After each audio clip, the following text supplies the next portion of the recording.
welcome back, and what happened last time? What happened on the last session? Right, I'm happy to do this because last time I was fastidiously note-taking. I can't read my writing, so all of this might be wrong. Anyway, started off with Lynn and Oren meeting up, and Oren promised that Lynn was going on a date with Norman next day. So I'm not sure that that's going to happen now because it sounds like we're taking off. Anyway, we met up with the group. We all met. We had a quick planning session. It was very quick, and we decided to go into the poop chute. That's what the note says. So we all take strain getting through the poop. Well, lots of us take strain because it's strenuous going in the poop chute. We then fought the poop monster, and Remux opened up his suit and got poop all over him. But he managed to get the murdering killing blow. Then we head up to the HVP area. That's high value prisoner, for those who don't understand my TLAs. Remux senses some presence. Lynn sneaks off and murders someone in cell C4 and steals their notes. We rescue the good doctor. He needs his notebook. So it was taken by someone named Tiff Bannon. And there were many innuendo jokes from that period. I should probably have written down what they were. That would have been funnier. Anyway, he says the item is on the planet Ossus, and he needs to go there. Because, Tiff took his virginity and his book? Question mark? Yep, that's what he said. Remux explores the solitary confinement level. Lynn follows him, finds a cell with ruins written all over it, and there is someone in there who looks like Remux. He says, "Find me when you are ready," and we run. The troopers storm down to the first level. We open cells to create chaos. All the prisoners rush a stairwell and the party goes another route. Parties sneak and murder their way through the floor and enter the guardhouse. We recover the doctor's kit. By kit, I think I mean like his equipment. I'm not really sure. The team takes the stormtrooper's armor and disguises themselves and then sneaks out. They run out onto... That looks like the Lambda. Snatch the pilot. Is it a Lambda? Is that what it's called? Lambda class shuttle. Yeah. The Lambda shuttle. And snatch the pilot. And they leave the planet. They meet Captain Sol in orbit. And Guido steals Sol's ship and pushes Sol onto the Lambda. He asks about imperial tracking before he goes. Tiff Bannon has a head start, so we are rushing. Something about an ancient Jedi artifact recovery. At this point, I think my notes were getting a bit thin. And a bit scraggly. Some key to give power over the galaxy. We need to destroy it, if possible. We need to establish the value of artifacts for the surgeon. And we need to have a chat about that with Whisper. We spoke about that at the end. We were going to see, because we were talking about credits, I think, and why we were doing this, etc. So we need to talk to Whisper about how much we're going to get from artifact recovery. Lynn and Guido take some time out together. Remux asks the doctor about Inquisitors. End of notes. What did I miss? Those are great notes, Ross. Yep. So the items that were recovered for the doctor was his satchel with his notebook, an odd stone-shaped looking key, a broken data pad, and just some general knickknacks. You pushed Sol onto the Lambda shuttle and sent him off. Sorry, well, you sent him off into the shuttle while you jumped at light speed away. You tied up the imperial prisoner, I believe, or maybe forgot to do it. One of the two. We weren't sure, but we assumed they were tied up. But they were left on the shuttle with Sol, so that will be a nice surprise when he actually takes the time to find him. And Dr. Beige gave Guido the coordinates to the planet Ossus, and he was very specific in reminding Guido not to jump to the direct coordinate, but at least a kilometre away from that particular point on risk of death. And she totally did that. Well, we shall see if your astrogation check is good enough in a moment. Oh, shit. No, we're fine. And there was... I don't think he answered the question about the Inquisitors. I don't think, Richard, from memory. I don't think he kind of dodged it. He said that he'd read about them in books about old, conflict, but didn't really give much more than that. Does anyone ring a bell with the Vault of Purity? Did that get said last week? Yes, yep, I got that on my one. Yeah. So he said that you had to go and find the Vault of Purity in order to recover the artifact that the surgeon was looking for. And that's when you brought up the point of saying, well, what's in it for us? What can we get commission out of these artifacts, etc., etc., etc. And I believe Dr. Beige said that you had to speak to Whisper on that. He was only giving you instructions for what he was told to recover. And that's where we'll pick up. Does anyone want to do anything in hyperspace before we jump through to that section? Does anyone talk to anyone about things? Barry and I had a chat. Oh no, Nick died. Nick's back. Is your camera still good, Dan? Yep. Okay. Barry and I had a very drunken chat on Friday night on the way home from the pub. Oh, you mean in person? Yeah, that. Yeah, in person. And we were talking about what happened between Lynn and Guido. Not the physical side of things, the more sensible emotional sides of things. And they had a very adult discussion before they engaged. And Guido said she wants to, very career driven, she doesn't want this to come between us. And Lynn was like, of course, this is just us having some fun. We're consenting adults. We're just having fun. We're doing that. What Nick's doing. Lots of that. But there's no emotional connection. It's just fun, Okay. Anyway. I'm intrigued to hear that drunken conversation, but you can play it out in character if you want. No. Okay. They were discussing it as they were doing it. This is only consensual fun. Move over, drop your trousers. Isar will have a go at fixing the doctor's broken datapad. Okay.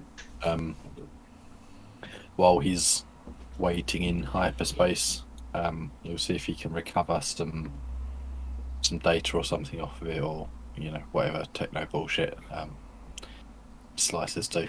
Okay, no worries. We'll have a check for that in a second to see how you get on over the time period. Mm-hmm. So Dr. Page will gladly hand over his datapad to be fixed. And, I haven't got this thing fixed in years. I dropped it on a dig back in... Well, what's the name of that planet? I can't remember. Anyway, if you could fix it, that'd be wonderful. But stay out of my private pictures, please. That's the only thing. Thank you, ISO. Yes. May I direct the crew kind of to give you a little bit more information on where we're going? I told you the planet, but I didn't tell you anything about the actual terrain itself, or, well, is anybody interested? Very. I would love to hear all of this. Oh. But I would first like to know if we can have a conversation with Whisper, because why would we even get off the ship when we get to this planet?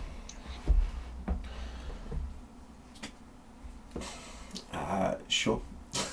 We don't have an answer for that one other than it would make boring radio. You can phone him. Go ahead. Shall we? Is everyone ready? Shall we call Whisper? All right, let's do it. We'll pull Whisper on the hollow. Okay. So, the travel time from Naboo to Ossus is like 2 weeks in space-time. You try him early on in the week, and he answers. He talks to you. Oh, yes, well, let's help the Doctor. Let's get as many artifacts as possible. I'm on board for this, and what we can do is arrange... I've got to speak to the surgeon, but maybe a commission of 40% of anything you find that we can sell on the market. But let me confirm those numbers. And he'll disappear off the comms. Doesn't meet his scheduled contact time. When you call, after being told by the doctor, look at the astral navigation, you're getting closer to Ossus, you want to get an answer, but is it even worth sitting on this planet, or do you want to just leave the doctor? He answers the hollow. Doesn't show his face this time. Normally he shows his face. It doesn't show his face. And yes, what can I help with? Does it sound like Whisper? It sounds like his voice, but it sounds more autonomous.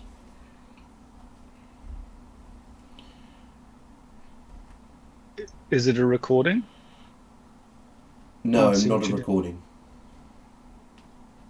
It's me, Whisper. What can I do for you, Len? Did you speak to the surgeon? Oh, yes.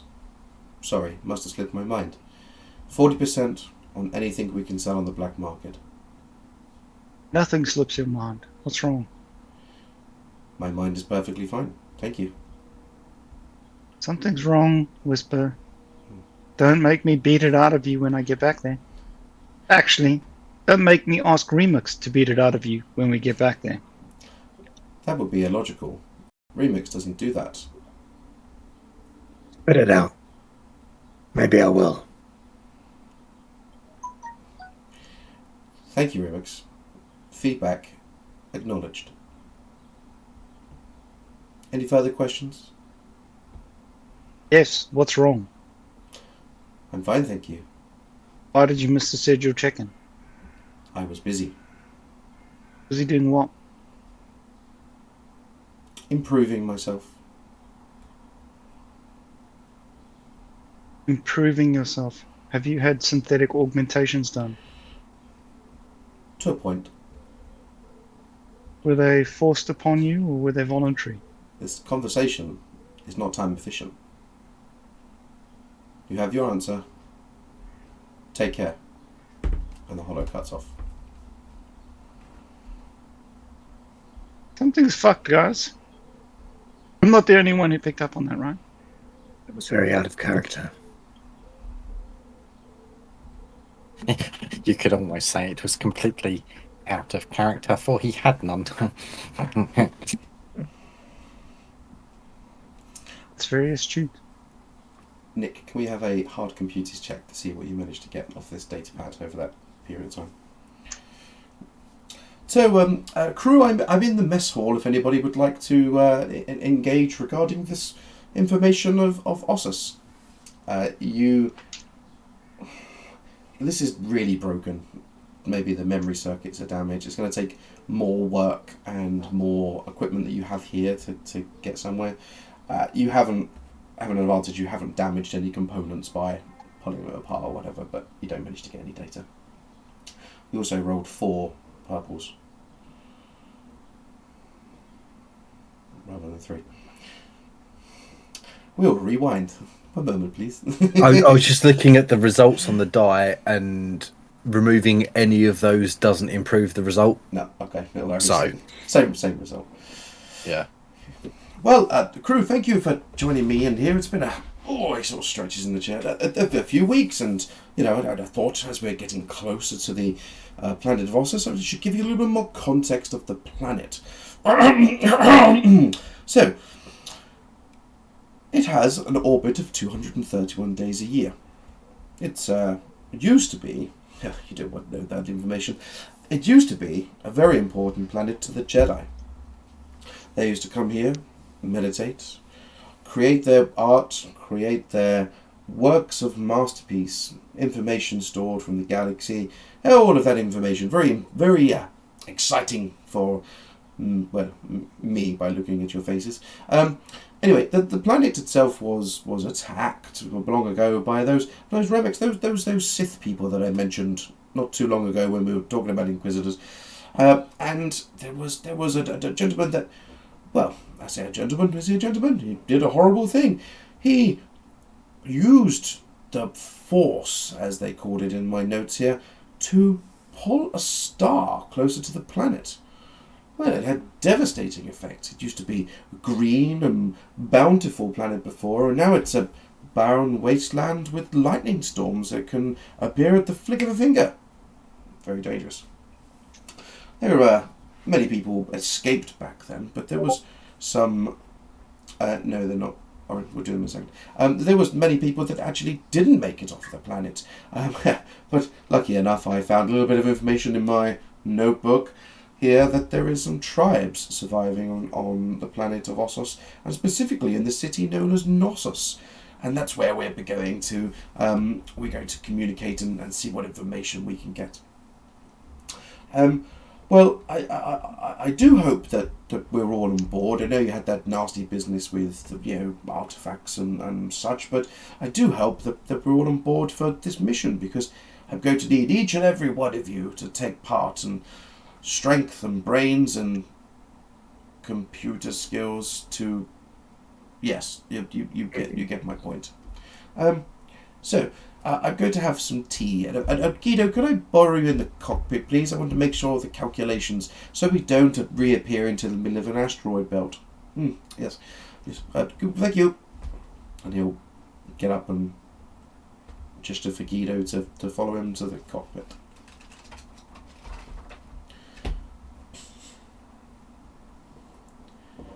She follows. Okay. So it goes into the cockpit with you, and he asks you, Can you tell me what coordinates you put into the astrogation computer, please? And he gets his notebook out and he's reading them here. And he gave you a little bit of paper last time with the exact coordinates. He goes, yes. Well, okay. Well, let's just re-put these in just to make sure. Can I have an astrogation check, please? Okay. Average.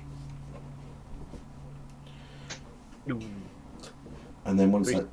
Three successes. Amazing. So, oh, yes, well done, Guido. You've got such a good eye. You've got this perfectly right. Seeing your rifle must be a dead-eye shot with that. Fantastic. Thank you very much, Guido. Keep an eye on the timer and let us know when we're coming close. And you can see the timer counting down.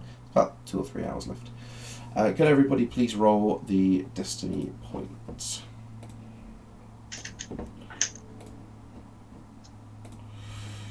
Ooh. So we got 6. Remember, if you do special rolls destiny, it automatically adds the thing to the token to the top. Thank you. Yeah, but I want to make Dan work for it, because he's making the pilot do astrogation checks, and the pilot wouldn't do astrogation checks. So I'm not making me work for it. Right. Okay. So we've got. Click the damn buttons. Yeah, push the buttons. Andrew. Someone's got to remind me. Where is my special rolls? So it's short. Yeah. It's been added. Andrew's hasn't been added. So we've got 2 white. I clicked roll destiny after I did my roll, so ignore my light side, dark side roll. There we go. Okay. Okay. So Guido sees the timer. The timer's counting down. There's a couple of hours to go. And, you can call out to the others that you're getting close. You know, they might want to prepare themselves and whatever. As you see the timer go down, Guido, down to seconds, you prepare yourself, sit in the pilot seat, get yourself ready, and drop it out of the accelerated rate of speed. And in front of you, a little bit closer than you would hope to see, is an asteroid belt. But the astrogation check was perfect, so you have time to maneuver. You don't hit anything, but what you see from up here is a planet, Ossus, slightly down below, behind the asteroid belt. You see this huge asteroid belt going around like a semicircle around the planet, and there is a star that is a bit closer than, you know, maybe would have to a planet, and you believe that this is what the Doctor was talking about, that Sith that came many, many years ago and pulled the star closer to the actual planet of Ossus. Looking down onto the planet itself, you can see yellowy sandy colour like terrain, and there is lightning storms over to the sort of right hand side. And as you start your descent, slowly coming down, very oddly, like, you know, there was a storm there a second ago, but all of a sudden there was a storm literally on the other side of the planet. And you remember the Doctor mentioning these can just happen at a click of a finger. You take the ship down nice and slowly, and you are following a new set of coordinates that the Doctor gives you. And he's sort of standing behind you. He's going, over there, Guido. Can you see it on that mountain top? Could you just see the spires? And what you see in front of you looks to be like a giant crystal sitting on top of a spire. Be able to be on top of the mountain top. As you come closer, he goes, there it is, the city of Ossus. Here we go. And as you sort of fly over so slightly over, as all the movies do, you fly over slightly around and then you come in for a landing. You can look down and you can see lots and lots of buildings built into the rock below. But there is these weird crystals everywhere. They're top buildings, like clearly marked out for path. I'm looking down pathways, in front of houses. There are everywhere on these sticks. And you land yourself on a landing spot, or what looks like a landing spot, in the city. It's not like the ones you're used to, a metallic landing pad out of the ground. This is just literally an area that's flat enough and looks like it's been cleared. And you land down in the outer city. Now you're down on the ground. You guys might be disembarking, might be staying on the ship, just looking out the port window. You just see these crystals are everywhere. Now you're down on the ground, you can see that they're making up as streetlights, and they're making up parts of decoration around walls. And all of the building is very primitive, very primitive. Doesn't appear to be much technology here at all. I'm talking like houses that are carved out into the stone and things. And Dr. Beige says, "Oh, ready team, let's get our equipment, okay, thank you. Equipment ready, and I'm just going to quickly talk to that gentleman there. He looks like he's in charge." And as he walks down the gangplank, he's got his hands held up. I come in peace, and walks over to a gentleman that looks like a chieftain, and eventually shakes a hand, has a bit of a belly laugh, and he goes, "Yes, it's okay, team, unload your equipment." And as he does so, he goes, "Those 2 crates. Remick, see those 2 grey crates over there? Could you please bring them over to these gentlemen here, and they will be looking after our ship for us." Remix will come up to Dr. Beige. He'll carry one of the crates and he'll bring it down, and he'll go up to Dr. Beige and he'll say, "Dr. Beige, how far is it from here to the Vault of Purity? What do we need to be packing for? A short journey or a long trek across the wilderness?" As you say, the Vault of Purity.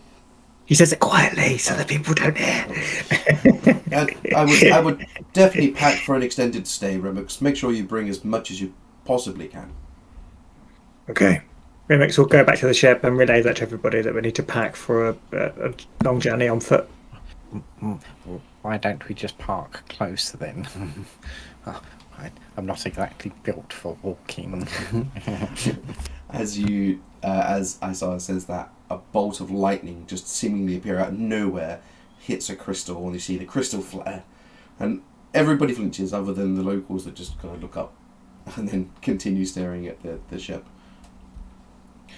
"Well, my dear boy," Isaiah, we can't exactly trek across the desert in this, and that lightning there would have taken out our ship, I believe. Anyway, if you open up the number 2 hold," and he waits for it to be opened. On the Lambda shuttle. No, you're not on the Lambda. You're on Captain Soul's. Oh right, yeah. Sorry, yeah. When it gets opened, and he goes, "Yes, look, guys, we don't have to walk at all. Look, see." And there is a couple of speeders, a couple of speeder bikes, and there is just stacks and stacks of boxes and equipment. More than enough that you haven't got to walk at all. And what stops one of these being hit by lightning? I don't see a crystal on top of those. You will, though, my dear boy. Just wait a moment. And as you look around at Dr. Beige, you see a load of the locals walking with sticks under their arms with these crystals on top, just bringing like a load of them up to you, and they put them on the floor where you're preparing all of your gear. See, Isa, nothing to worry about. And we're not putting those on the ship and flying there because They won't stand up against the strong lightning.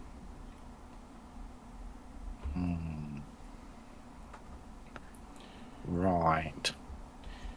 It's okay, Isa. It's an adventure. And then Dr. Beige will actually assist with moving some crates and taking some things off. You can see him opening a few and taking out what appear to be different clothing. He's putting on like an archaeologist like outfit with a little hat and little a vest with little pockets, and he starts putting little things into it. And he goes, right, so we'd load up the speeders and get going. The locals have said that there shouldn't be a storm for at least another 30 seconds. It's a bit of a local joke around here.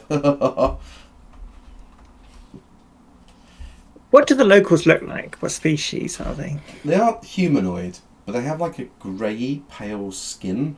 They are... The official lore in the book is they were kind of humans, but being exposed to this planet and its change that took place, they took on a more kind of sickly appeal, but they look okay. Their skin colour's changed. Very gaunt, maybe, but they're humanoid looking. Colour are all these crystals? Pardon? What colour are all the crystals? They're just crystal colour, like a whitey, cloudy colour, I guess.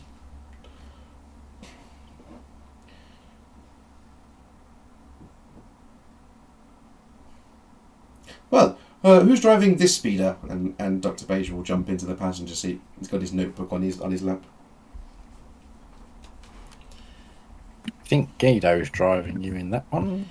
Ah, very good. Come on, Guido. We'll lead the way. Leading the way. Don't even know where I'm going. Well, I'll help you. And he pulls out like a compass, puts it on his book, and goes, right. First we've got to get out of the city first, Guido. I don't know if you know much about this city, because I don't, and I have no idea how long it's going to take. So let's get going. So we're taking multiple speeders, are we? There's 2 speeders and a couple of speeder bikes. Mm-hmm. Enough to carry all of the equipment that you guys need. /1. I'm gonna get on a bike.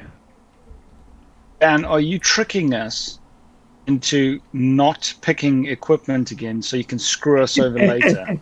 Yeah, I feel like there's some DM bullshittery here. Or are you intentionally leaving it vague so that we can have whatever equipment We want load later? the speeder up with all the necessary equipment for this journey. Yeah. So Okay, cool.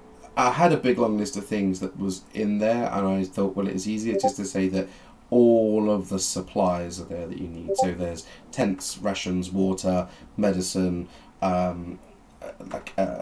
equipment like scanning equipment, seismic equipment, power packs. There's everything you could think of that you need to go on an expedition. They are here. Digging tools, blah blah blah blah. But it was like a bucket load list. I thought it's easy to say all of the supplies you need are there, and then it's you know, and if you desperately want something, then it's a light side point. You've got plenty of those. So, Guido, are you driving? I guess I am. Okay. So, Dr. Lemmett leads you through the streets, and he goes, I think it's this way, and hold on, it might be this way, and that way. But you don't hear the last one because there's a huge crack of thunder above you. And he just goes, into the tunnel, quick! And as you go into this tunnel. It's the longest tunnel system that you've ever seen in your life. I turn on the speeder's lights. Good idea. And it starts at the top, and it winds down like a snake, going down and down and down and down and down and down and down, which feels like hours of just going down and round in circles. And as you're coming towards the bottom, you can see daylight coming through the bottom of this tunnel. And as you come back out, you're like, oh my gosh, that was absolutely atrocious. And you look back up, and that winding path took you from the very top of that mountain all the way down to the plateau where you needed to be. Dr. Beige says, I wouldn't like to walk up with that. I'd probably make it about a quarter of the way before I passed out. Anyway, onwards. And he just points in a direction. That way. I do some more speeding. Okay. So you travel for some time over a barren terrain. You can see dead trees and foliage dotted around as you drive along. In the distance, in the distance maybe, in the distance you can see lightning storms that weren't there, and they sort of all of a sudden appear, and then they're gone just as quick as they arrived. You can see evidence that as you're driving along, that there is scorched ground where lightning strikes have connected with the dry soil. Can I have perception checks from whoever wants to do them? You're welcome to do a group check, you're welcome to do individual checks.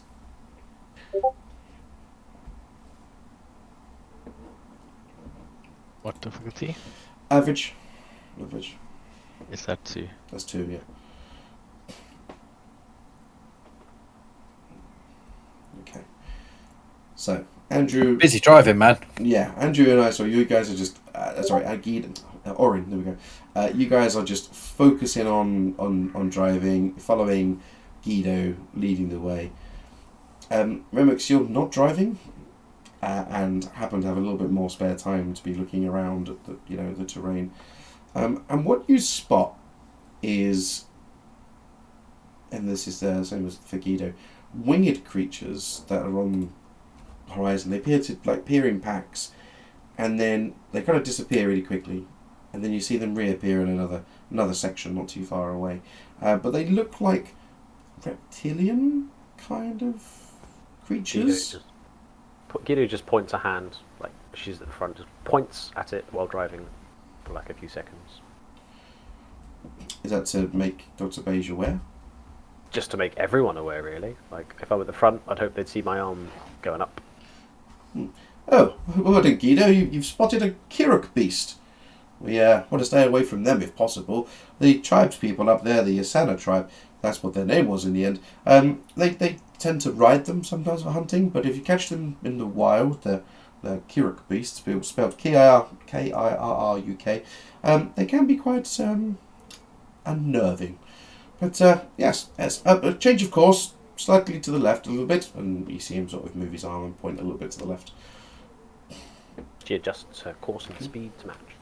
So the scenery you guys see going along, it's not hard. You can drive and pilot your speeders, no problem.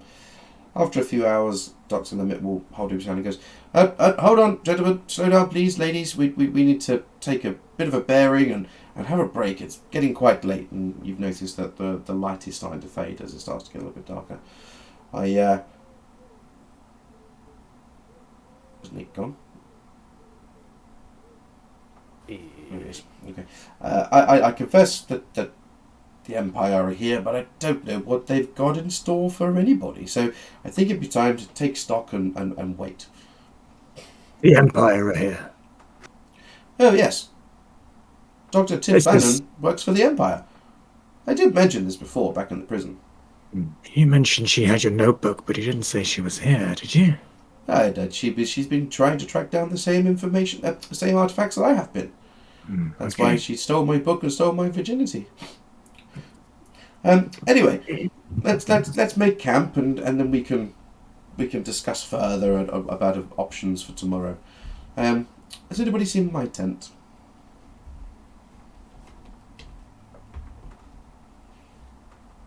No? Oh, okay, I shall look myself.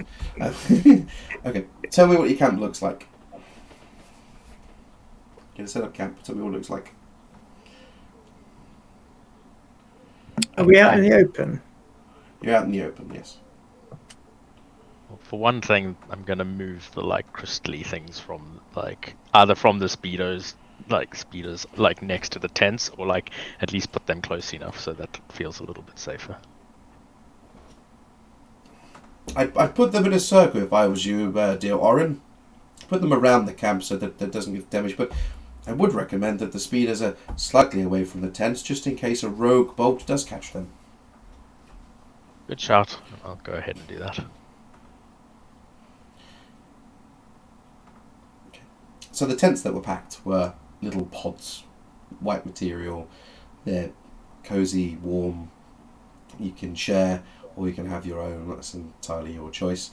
Dr. Lemmett will definitely champion that he's on his own in a tent. And there's definitely no room for another person in here. Look at someone of my stature, and he just starfishes in the middle. Gentlemen, ladies, what do you think we're going to find? I know we're looking for some ruins, but has anybody dealt with the Empire before here? A few times. Unfortunately. I've had some experience. Oh, wonderful! So, could you give me a little bit of an indication of what we might be expecting? I know that Dr. Tiff Bannon had the support of the Empire, but I don't know what capacity. What do you think may be accompanying her? Well, that's gonna vary. Like, every planet's a bit different, but there's probably bound to be some guards. Depends who she's managed to convince that this is a worthwhile ordeal. Well, she's looking for something to improve the Emperor's stature and power. Would that not be important for a full-scale operation, or would he just send a minuscule operation? Everyone's looking for stuff to improve the Emperor. That's what the Empire does. That's nothing special. Yes, They're all on lost projects, aren't they? Goose chases, running around dead planets looking for shit that doesn't exist. Ito, did you do any scans while we were up there in the ship of the planet? I feel like that was your job. I was just getting us here.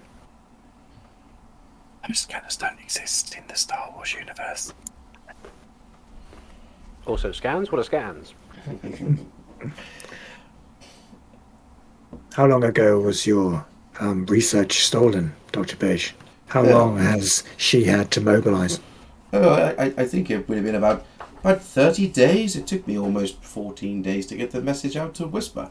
And then you guys arrived almost 12 days later, so 28 days, I would assume. So it's been 28 days, yes. And how credible is your research, if you are being objective about yourself? It is very, very correct, dear Isa. So it's a wild goose chase. There'll be a squadron of stormtroopers and nothing else. They don't send manpower out over nothing, do they? Well, I hope you're right there, Isa, but it's very important research, thank you very much. And he kind of shuffles and turns ever so slightly, so he's not really looking directly at Isa anymore. I'm sure it is if there's no evidence apart from your notes. The shade!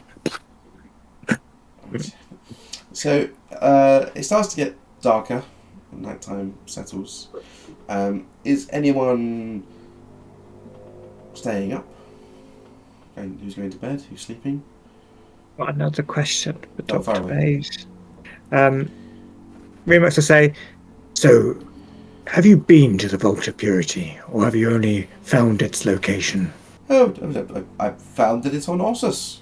It's here. Okay. I know the temple that it's in, and that's where we're going to, following my notes. And he literally shows you an intricate. This has not many notes on this page, but an intricate note of a map of the planet where he's going to, directions. Yeah, I did a lot of research to find this vault. It's been, well, lost to an age, I think is the right way of explaining it. He found it in a book, didn't he? I've always got my nose in a book, dear Isa.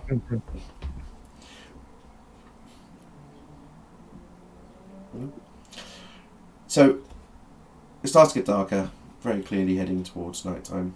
You can see flashes of lights off in the distance, obviously very clearly lightning strikes that are coming down. Is anybody staying up, or is everybody going to bed? Isar is in a party with Lynn. Isar is definitely up. Guido will take the first shift. Okay. Dr. Beige falls into his tent, starfishes, and is asleep within literally seconds. Remix will, at some point, maybe while he's on watch, but he will meditate. So he will cross his legs when he's on his own, meditate, and reach out to see what he can feel in this place. Oh, this is definitely a private click that I can't do. So, 1 second, Guido. I'll be right. Right, who's going to watch first? Guido or Remix? Who's doing the watch first? I don't mind if Remix wants to go first. Okay, I go first. So everyone else goes to sleep. Remix sits down by the small fire or small lamplight, whatever we've got going on in the camp. And during his watch, very oddly, you can feel static energy sort of build in the air, and then it kind of dissipates, and then it sort of comes back, and you can feel it in your teeth. You know, it's very odd. As you're... What's that? Someone just died. As you are... Our daughter going nuts. As you're sitting there at the camp waiting, you know, before you can go and do the other bit, a flash of lightning just out of nowhere hits one of the crystals close by. You see a flash of light, you see the afterglow in your eyes, you're like, oof, that was close, good thing we had those crystals. You feel the charge build back up, and then it disappears again. And then all of a sudden, there's another lightning strike, hits another crystal on the other side of the circle.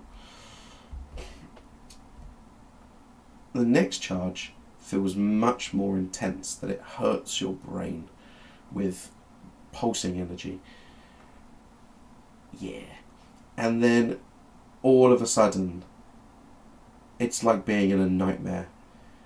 Large lightning bolts come crashing down around the camp. Some are hitting crystals, and chaining to the other crystals as the energy is dispersed.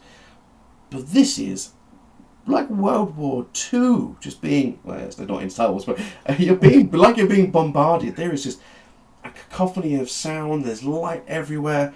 Everybody in the camp will wake at the noise of this, other than Isa, who's already awake, fapping away, you know. But there is, if he is fapping away, Evelyn, we'll see. That's what I thought you meant by he's definitely awake. But this is scary stuff. This is, you know, what the hell are you doing here? But as long as you don't move, you don't get injured at all. But it is very scary. Take 2 strain. Oh. I stopped reaching out. No. We're gonna do that, but don't worry. This was your watch. Okay. Can I have from everybody that was asleep, please? I would like a resilience check from everybody. Average, please.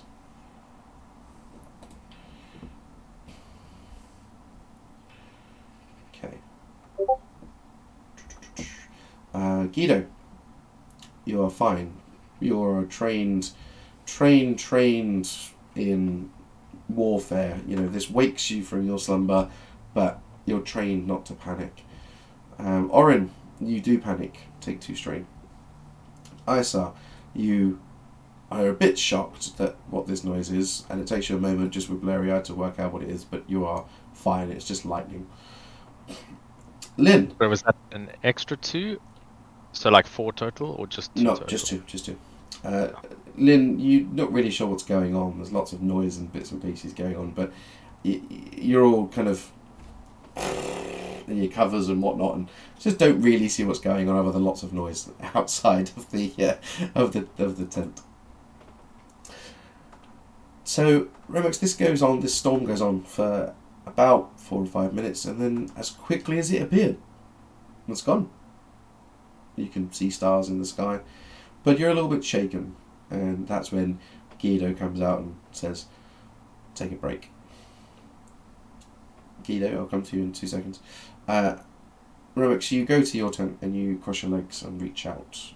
Can I have a dice roll, please? Okay, so you reach out, and you just hear echoes everywhere. This planet is very strong in the Force, and you hear just the melody of that you hear before when you're reaching out to the Force. It's kind of everywhere and all around you, but in a particular direction off to the east, it feels stronger than most. Guido. You there? There is. Your watch is very strange. You come out and take your turn to watch. As it gets later into the early hours of the morning, there's no storms. There's no more lightning that's come out. But what you do observe over to the east, quite some distance away, you can either just use your normal eyesight or you can use some binoculars. You see an imperial star cruiser lower out of the gloom and hover over somewhere to the east. Not close enough for them to do anything to you or whatever, but look quite far away.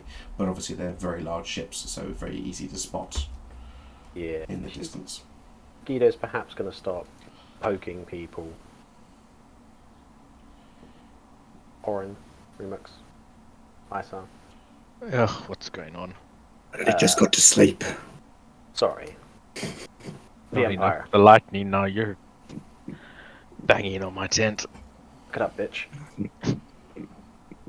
Sorry. Suck it up, Buttercup. Yeah, the Empire have arrived. We might have issues. We may need to get a move on. The mine arrived. Hmm? What do you mean by arrived? They were here already. There's- We knew this.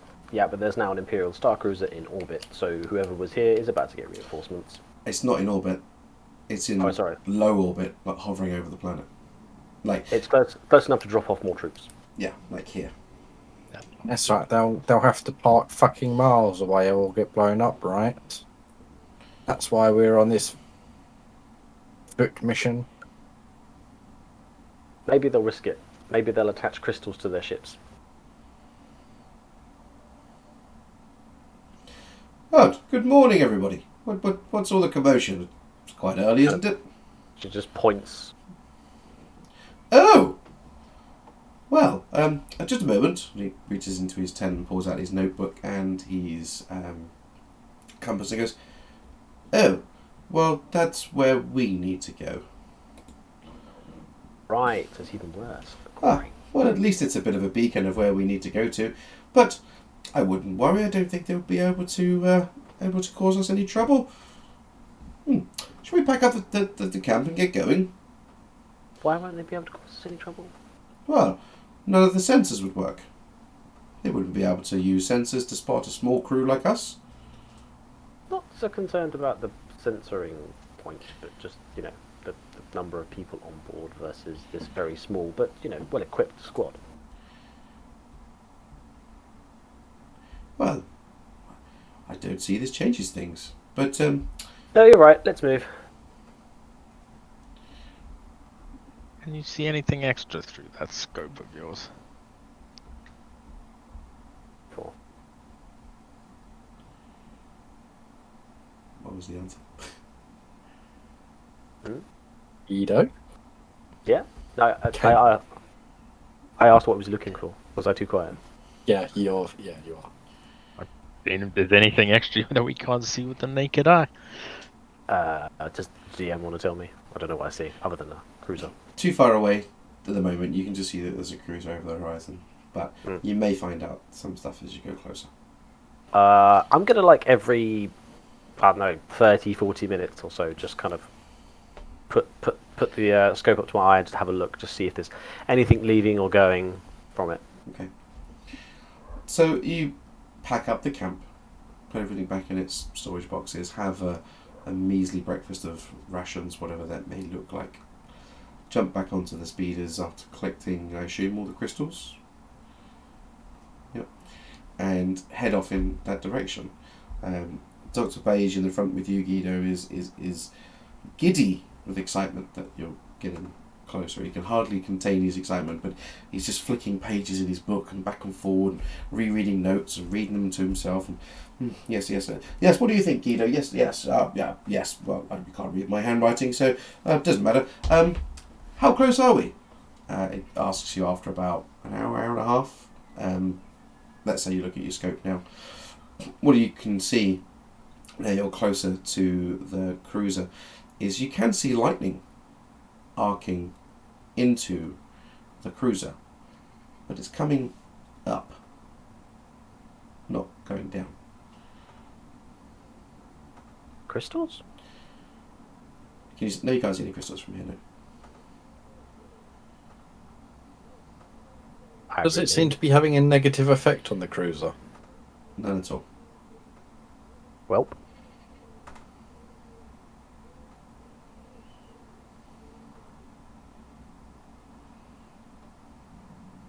Onwards to death.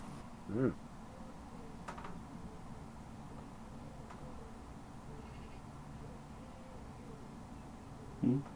Okay. So you get a bit closer. I'd say maybe within a kilometre or two. I was giving too much away. You come a bit closer, and Dr. Beige says, I think we should stop here, Guido, and maybe just explore the last section on foot. We don't want to drive off a cliff or anything. And from my notes here, and he shows you, the temple's not actually on the plateau level. It's sunken into the ground ever so slightly. We don't want to drive off now, do we? So, yes, pull over, please, sir. Lady, madam. Get it right. She pulls over. Or kind of just like signals to the rest that we're going to pull over. Assume they get the right idea. Orin, could you grab me a few of those lightning sticks and a pair of binoculars, please? Macro binoculars from the trunk. No problem. Thank you. And he happily skips further towards the cruiser. As you are walking across the plateau towards the cruiser, you can very clearly see now that there is an edge coming up, because you can see the opposite side. As you get closer, you can still see lightning. There's like a cloud underneath the cruiser itself, and the lightning is going up. But as you get closer to a cliff edge, you see ever so slightly more. Coming to the edge, you will see that it's like a horseshoe structure. Along the sides of it, there is presumably windows and doors that go all the way around, close to the top level, and going down to where there is larger entrances in the bottom. There is ramps on either side that go down into this large canyon. The cruiser is sitting above a cloud, and that cloud has an obelisk beneath it, very tall, made of a black material. Next to that obelisk is 4 statues that are presented around it, and the lightning appears to be hitting this obelisk and then going back up. But from your observation, it looks like it's losing energy as it's hitting this obelisk and then going back up towards the cruiser, and thus not having an effect. Down in the canyon near this obelisk, you can see a load of white dome tents, much larger than what you guys have had, connected by some tunnels. And you have come to the south side, as Dr. Beige explains, and they are tunnels that are leading off towards the north end of the horseshoe-like structure at the bottom. You can see on the sides of the tents that there is scorch marks where lightning has presumably hit them, and if you stay there long enough to watch, the lightning does strike out of those tents, but you see the lightning hit it and then fizzle along its shell, like as if it's just being dispersed and then grounded. Taking up a position on the edge, Dr. Bannon, not Dr. Bannon, one person, Dr. Beige says, Ori, could I borrow those binoculars, please, macro binoculars? Yeah, they are. Do you know what's going on there? Well, just a moment, I just want to clarify something, and I think we've got a positive result here, Orin. And he pulls up the macro binoculars and takes a look into the actual canyon. Anyone looking down there can see that there is movement going on. You can see that there is troopers sort of stationed very close to the tents themselves. They don't seem to be venturing too far away from them because they seem to be catching the odd bolt that's coming down. Up into the sky, although the cruiser's not having too much of an issue, the shuttles that are going back up and down, as you see, are having all kinds of trouble. They are being struck by lightning, and you can see on pitting and around there is some points where they have crashed after being struck by lightning. These are much smaller craft, like Rogue One and like the size of the Lambda shuttle and bits and pieces. Although some of them are making it up without being struck, other ones are being struck and finding some difficulty. Guido, are you using your scope? Okay. You see a trooper walk out of the north end tunnel. They are wearing an orange pauldron with a large blaster strung across their back. Their mask looks very different. Their stormtrooper mask looks very different, as if the bottom half of it has been replaced with some form of repair, quick fix repair. That stormtrooper takes off their helmet as if trying to get some fresh air from the tunnels, and you see, dead in your scope, Captain Viz.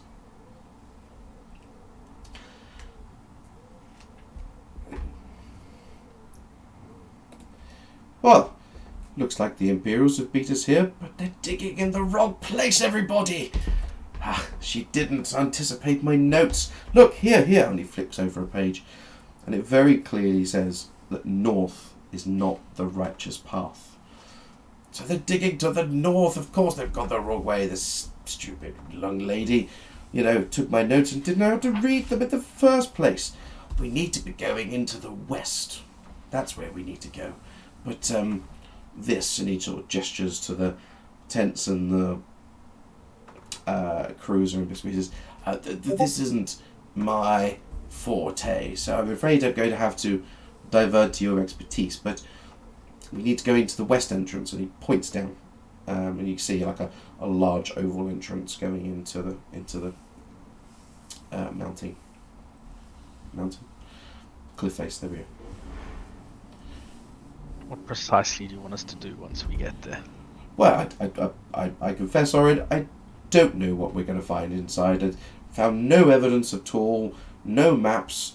There was just where the location was. I mean, this happened thousands of years ago, so I'm afraid any form of map may be lost to time. But I'm sure we've got equipment that can help us with finding where we need to go. Do you want us to carry it all in? Well, I mean, a base of operations such as the Imperials would be preferable, so we have somewhere to go to. But I am not a military man, I confess. Did you say such as the Imperials? Sorry? Sorry, did you say such as the Imperials? You're not suggesting. Sorry? You're not suggesting we try and take it, are you? Oh no! No! I'm just assuming they have a base camp. That's what I'm referring to. Oh right, okay. Of course, I don't want you to carry crates around all day, Orin. That's a waste of your talents.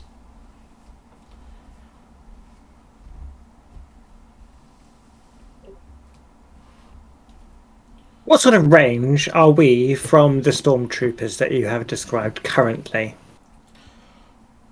500 meters. And in terms of the banding of the Star Wars Long. banding? Long. Yeah, and you're also up high. They're down in the canyon towards the north entrance. You're up on the cliff face at the moment. You'd have to go all the way down and then across. Remix will say, Guido, how good a shot are you at this range? Do you have to ask? It seems like maybe there's two ways we do this. We take advantage of your skills at this range, or we don't, and we sneak in. Thoughts? Normally I would love an opportunity to take a pot shot at Stormtrooper, but I feel like we'd be outnumbered as soon as I drop the first couple.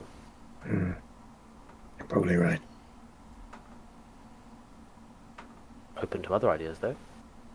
Could we do something to disrupt the lightning and let it take out their whole base? I assume it's not a little crystal. No, That's a they've got no crystals. There's a large obelisk in the middle. That obelisk is surrounded by 4 large statues made of the same material. It just happens to be that the lightning is coming down. It does hit the tent occasionally, but the tent dispersing the energy from the lightning. The other lightning that hits the obelisk is going into the obelisk and back out, but the power coming back out isn't strong enough to do anything against the cruiser. It's a shame we can't have the lightning take out the Imperials. It seems to be quite weak here for some reason. Maybe there's something inside that's diluting it. Looks like it's the obelisk. Maybe we could turn the obelisk off from the inside. Do we even need to? Can we get into the west, get what we need, get the fuck out, without even seeing these fuckers? Don't even know what we need. I'm on board with Lynn's plan that there's less bloodshed. I'm not worried about their bloodshed. I'm worried about our bloodshed. Lots of them, less of us.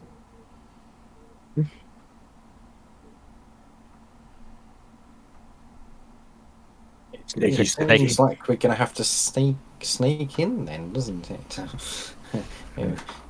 4 or 5 of us, 6 of us, we should be easy. I always love going undercover. We could take out a guard if we find one on the way. You hear Dr. Beige talking to himself. I wonder what's in all these doorways. I mean, there's nothing in my notebook about these doorways up here. Anybody like to see what's in one of these doorways before we make a plan? Of course, it's your plan. We'd have to go down there to look in the doorways, and that's what we're planning. How to get down there. So the doorways are all the way down. So you've got the large doorway at the bottom to the west where he's said that you need to go. But there's like doorways and windows all the way down, like a hotel, like a windows going up. So that's what I'm referring to, sorry, if I wasn't clear. But they're all on the inside of the canyon and we're on the top of the canyon. Correct. But you can see that there is walkways, like, do you know how they do a quarry where they stagger it down? That's kind of how I imagine it. So there's like a stagger going down, but there's a huge walkway that goes all the way down, like a ramp that goes all the way down to the bottom as well. So it's not just a cliff then. No.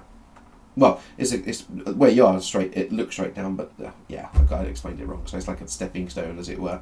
So you could drop down to the next level, and vice versa. Yeah, I mean, I was planning on suggesting we just go around the western side and drop grav chute down, but if it's stepped, we can't just to the bottom. You could do that if you threw yourself off far enough. Sounds like a Fast and Furious speeder moment.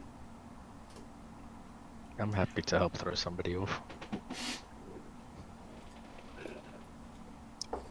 Yeah, I mean, throw the doctor off, and we'll see if we manage to catch him on the way down with our grav chutes. If not, okay. I don't have a grav chute. I didn't pack one. Exactly.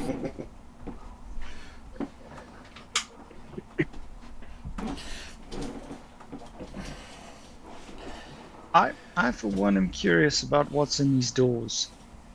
But I'm also worried that it's noisy. If we open a door, for instance, and we find a rancor nest, that's going to be bad. Are they doorways or are they archways? There's no doors. Well, if there were doors, they're archways. Yeah. Yep, let's go take a peek then. Agreed. Yes, let's. Dr. Beige will stay up the top, and I'll keep watch, and he'll put the binoculars to his face again and just look over. So you can easily drop down this level. I'm not going to make you sneak. You can drop down to the next level and find a doorway and have a peek inside. And what you see is a living quarters.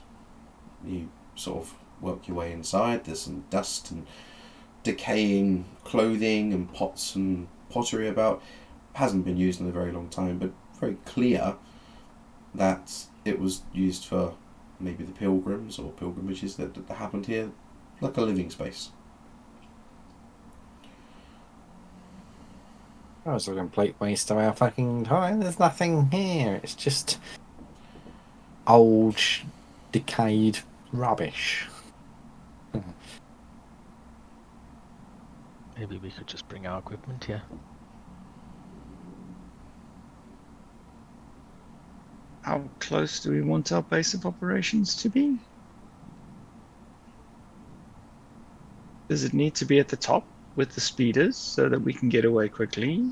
Are we planning on camping here for a few days to try and find what we need? Are we going straight in and straight out? Maybe we should ask Dr. Beige. Yeah, he's all the way up the top there. Doesn't seem worth going back up. Oh, also, to what end do we put a base up that we can't just do from the top with our equipment? If we're going to hang around, surely the Imperials will find us. Surely we want to be in and out, as they say. Unless there's excavation to do. I'll reach out on the comms. Dr. Beige. Yes, who's this? Seriously. Anyway, do you know exactly what we're here for? Do you know exactly where it is? Are we in and out in the matter of hours, or is this an excavation? Yes, I know what we're here for. No, I don't know where it is, and possible. We're going to be here for a week. Bring the equipment in with us into the west entrance. Or at least into a door near the west entrance. Somewhere safe and hidden. And leave some of the speeders up the top in case we need to make a quick getaway. Equipment's replaceable, transport not so easy. These domiciles, are there like gaps every now and then between them where there's just a hole rather than a domicile that we can tuck the speeders within? Is that how they've laid it out? No, but they can be. Your world. That's a very good point. Every 5 domiciles, there's what looks like an open area for who knows what purpose, but it serves a gap big enough that we can put our vehicles out of the lightning strikes. Okay. So, Right near where we set up, wherever the fuck that is. where it's going to be. Okay. So let's say that you wait just a whole day of waiting until night time. So it's dark. You can try and get into this parking area and find yourself a dwelling close to the west entrance. And you guys do it. It takes a few hours, but you don't draw attention to yourselves. You do it really quietly, pushing the speeders rather than actually powering up the engines, tucking them away, and even found some old tarpaulin in the area that you can kind of cover them ever so slightly to protect them. And you find the domicile, which is basically right next to the west entrance, and it's very similar to the top. The very simple attire inside, very clearly aging things inside that have decayed, pots, pottery, all those bits and pieces, lots of dust, but there's enough space in here for all of you to get in, and enough material that you've brought with you to try and block out any light that you may give off. So you've got enough like tarpaulin that you can put over the window to stop any light escaping and make a makeshift door.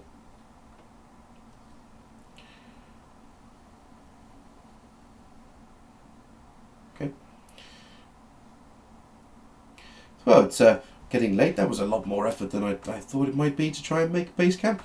Didn't expect the Imperials to be here. Did you, Guido? Oh, well, I just got a smile, so clearly not. Oh, okay, right, well, I think we should start early in the morning. We don't want to go in here hot-headed, do we? Nope, I can see from your stone faces that nobody was going hot-headed. So maybe we should have a small break.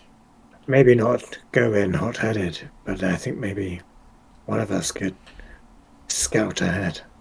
Oh, that sounds like a wonderful idea. Who's the scoutiest of all of you? I think I might be up for that.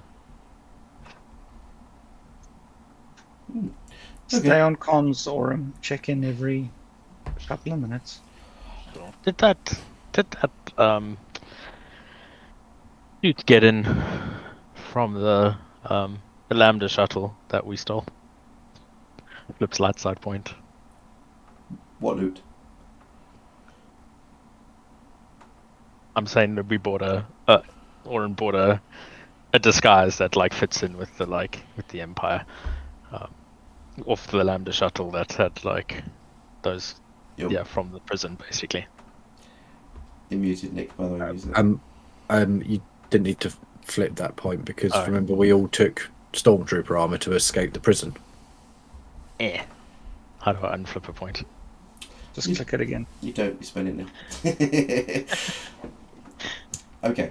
What? Orin, just give me a nudge on the comms if you find anything interesting. I'm afraid I'm not as young as I look. I'm going to have a sleep. And you see him walk over and curl up on a sleeping bag on the floor.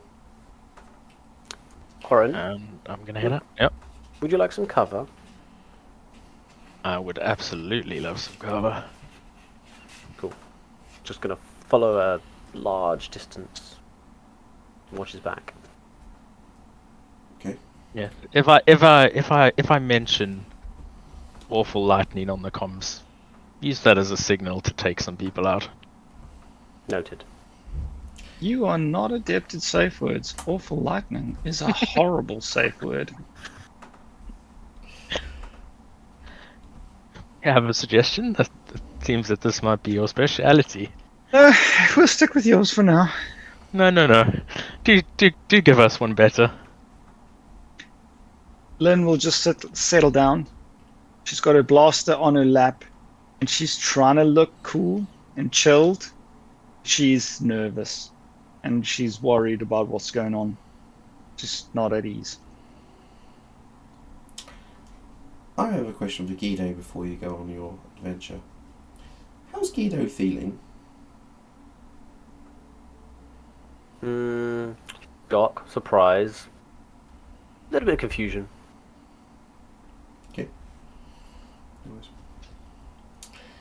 So, Orin, tell me your plan. Before we kick off on this, can we take a quick short break? I need a pee break, please. Sure. Thank you.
Okay, Oren, before they get back, what's the basis of your plan?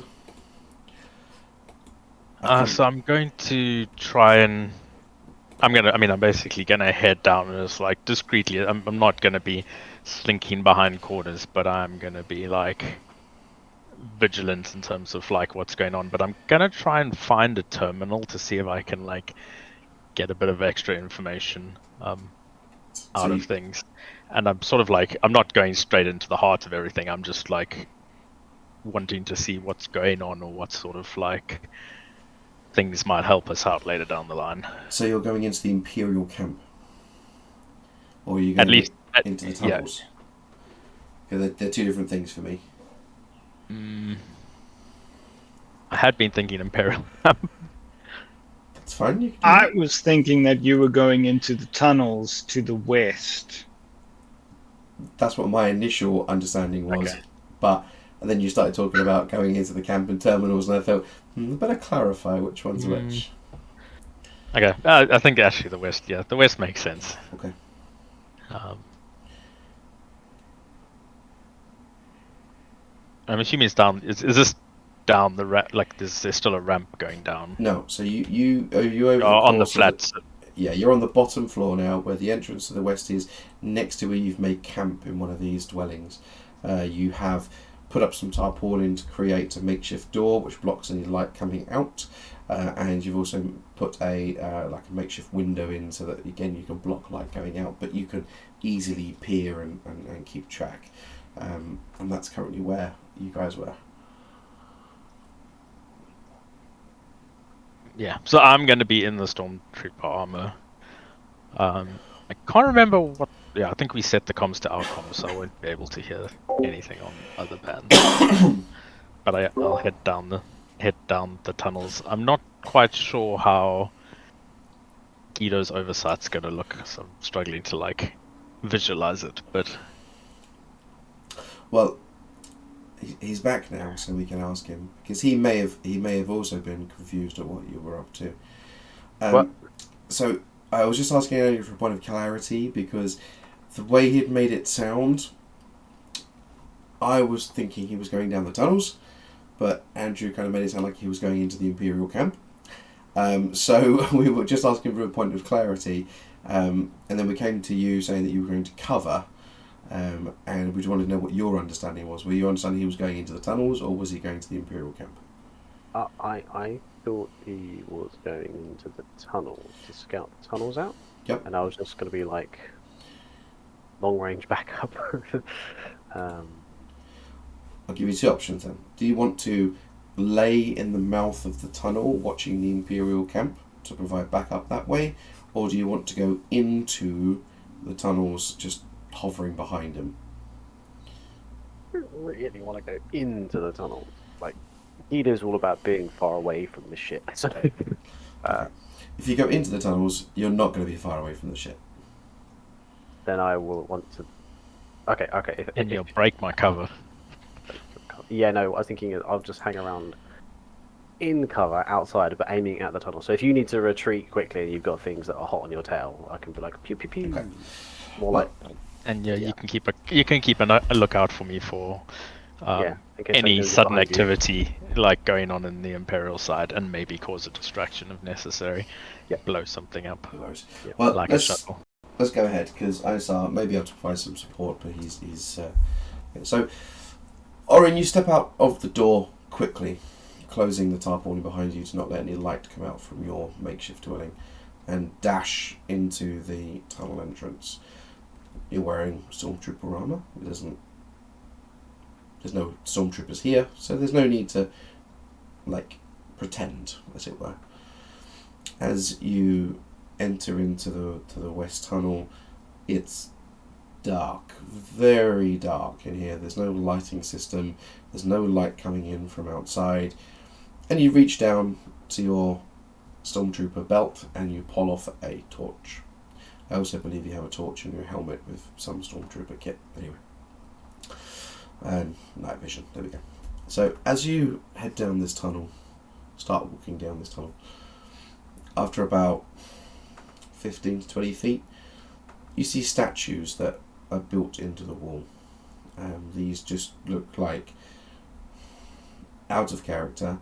They look like statues of old Jedi masters. In character, they just look like stone statues that have been carved into the walls.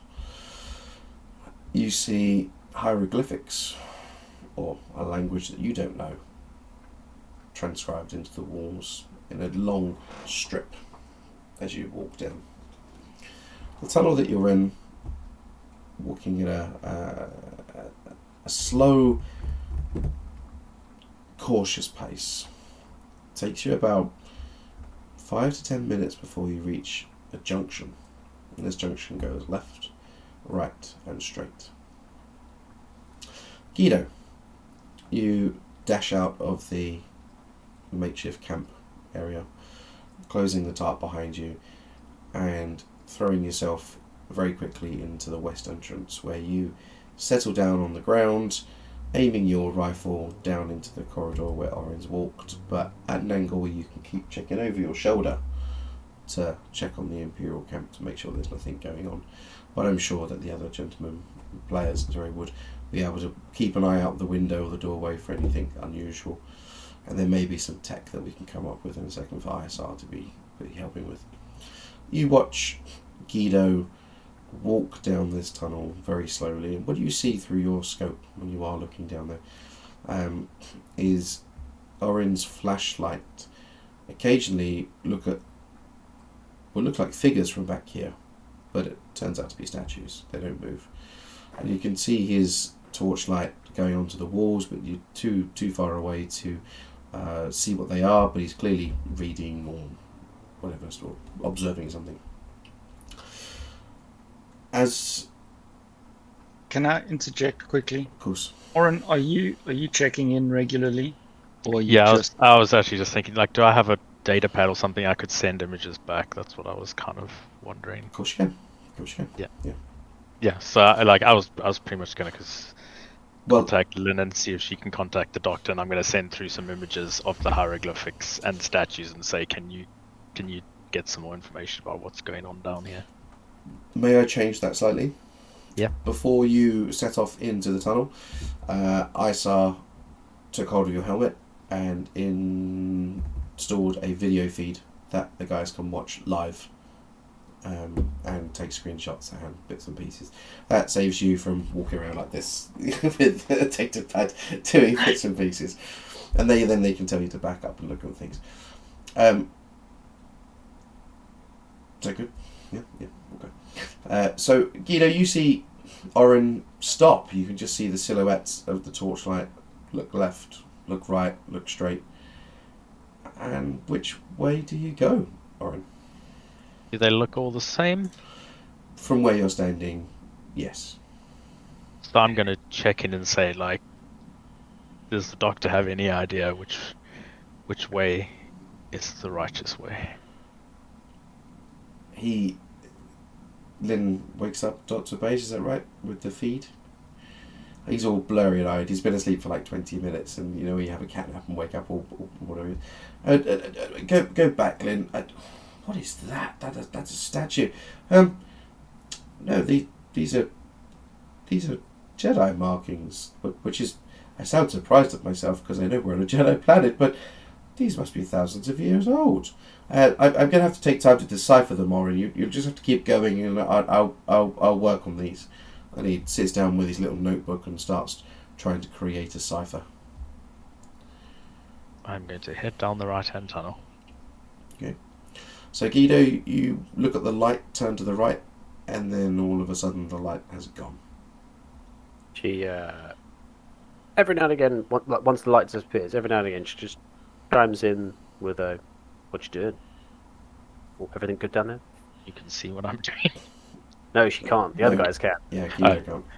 Okay. Yeah, it's just dark down here. Nothing yet.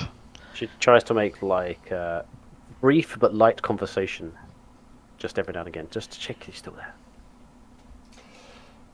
Awfully dusty down here. So, Orin, perception check, please. This is going to be average with the blue, so that's 2 bubbles with the blue, because the guys can help you with the video feed. as you're going down this tunnel, you're seeing much of the same as the previous entrance tunnel. The statues, the hieroglyphics, but this is all overwhelming to you. This is really old. Like, you're used to Stormtrooper armor, you've been in it before, but this is old things, you know. So you don't spot anything in particular as you go down this tunnel. And after about another 5 to 10 minutes, you come to another fork. You can turn left or you can continue straight.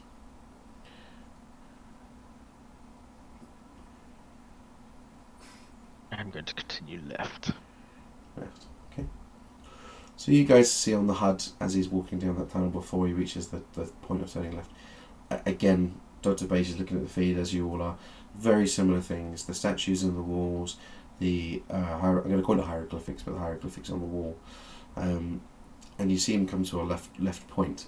Can I have a perception check from you guys? You're happy? You can do a combined check. It's going to be hard, which is 3 purples.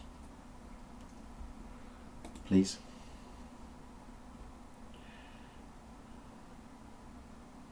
Success! Okay. I have 3 green to contribute. Oh, sorry. You just died. Never mind. Richard jumped in there without waiting for the team. Okay. Right, so Remix, you're watching the feed as everybody else, and as Oren's looking back and forward, you can clearly see he's not looking down. And the thing you notice is there's no footprints at all until he gets to this point of the left junction, and then there appears to be a footsteps that have come from the other direction and turned right in their instance, but left in Guido's. Oren, stop. Look down. What's happening? There's footsteps. Footprints. I don't think you should go any further. You might encounter some trouble. I think you should come back and we can go in together in the morning. You don't want me to go down the straight path and see what's down there? There weren't any footprints that way. They came from that way. They came from that way. Oh, they came that way. Yeah. Good thing you're doing this Stormtrooper armor. Really messes with my sensory perception. Yeah, I think that might be a good idea. I'll head on back. But please keep Cover watching, your tracks. because clearly I'm not. Okay. Cover your tracks on the way out, because otherwise, if that person retraces their steps, they'll see yours and then be alerted and lead us right back to us. Yeah. Can I make out if it's a single? Like, now that I'm looking closer, is it a single set of footprints, or so it's been there and back? Okay. Yeah. Do I have any idea of, like, is it just normal humanoid sized? Yeah, it looks just like a boot print. Okay, I'm gonna dust my tracks a bit and head on back up. Okay.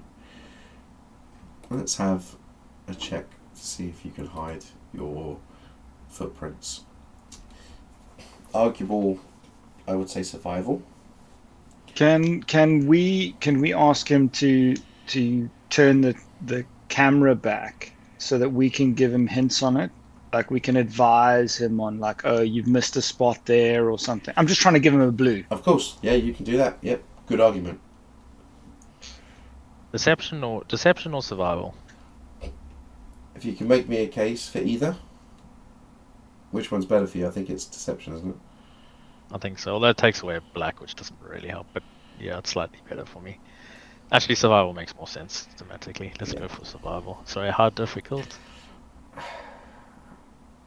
How under pressure does Oren feel now that you've been warned about these footprints?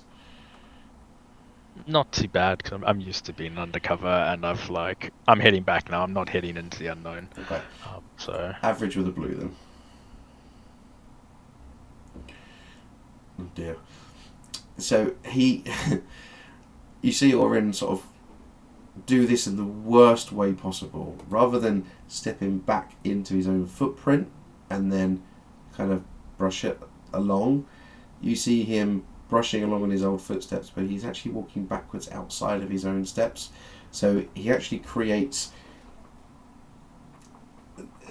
the idea would be to step back in your own footprint and create less mess, if that makes sense. Well, what he does, he actually walks alongside his own set of footprints, so now he's actually created a larger mess. So it's very clear that something's been here, but there's no boot prints that are left. Oren, just as you go to do your first footprint and wipe it back, you just take one last look at that boot print that's come from front and then turn right in their instance where you were to the left. Definitely looks like a woman's boot.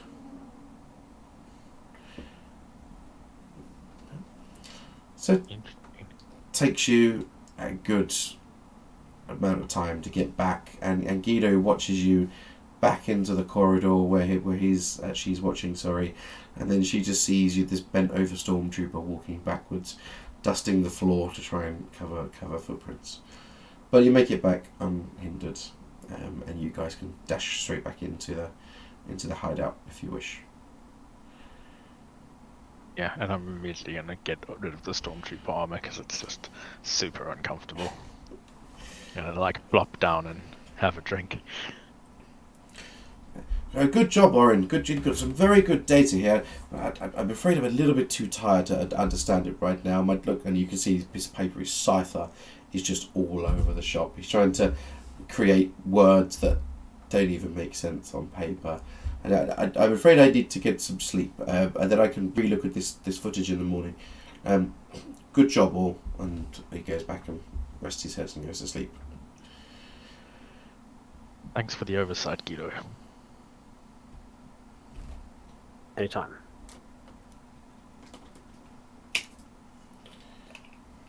You're welcome, Oren. Thank you. A very good idea with the footsteps. We were watching you too, right? It wasn't just Guido. We were all there. Isol was here. He installed the video in your camera. He's saying, Guido, what the fuck, man? I spotted the footprints. I just Exactly. felt much safer with a bullet behind a large gun like that, helping me out. But I appreciate you too. Okay. Do we recover the strain that we took during this night of rest? We're having a proper night of rest now, sort of, for most of us. Can we recover that strain? Let's say that you set up a watch during the night, but you all recover back up to your maximum strain. Strain's easy to recover anyway. Okay, next morning, crack of dawn. She loves it. You wake up and Dr. Beige is awake and he's excited and he's making calf in a small pot. He goes, oh, calf anybody? I've been up for at least an hour now and I've been so excited for you all to wake up. I've made a discovery in the footage last night.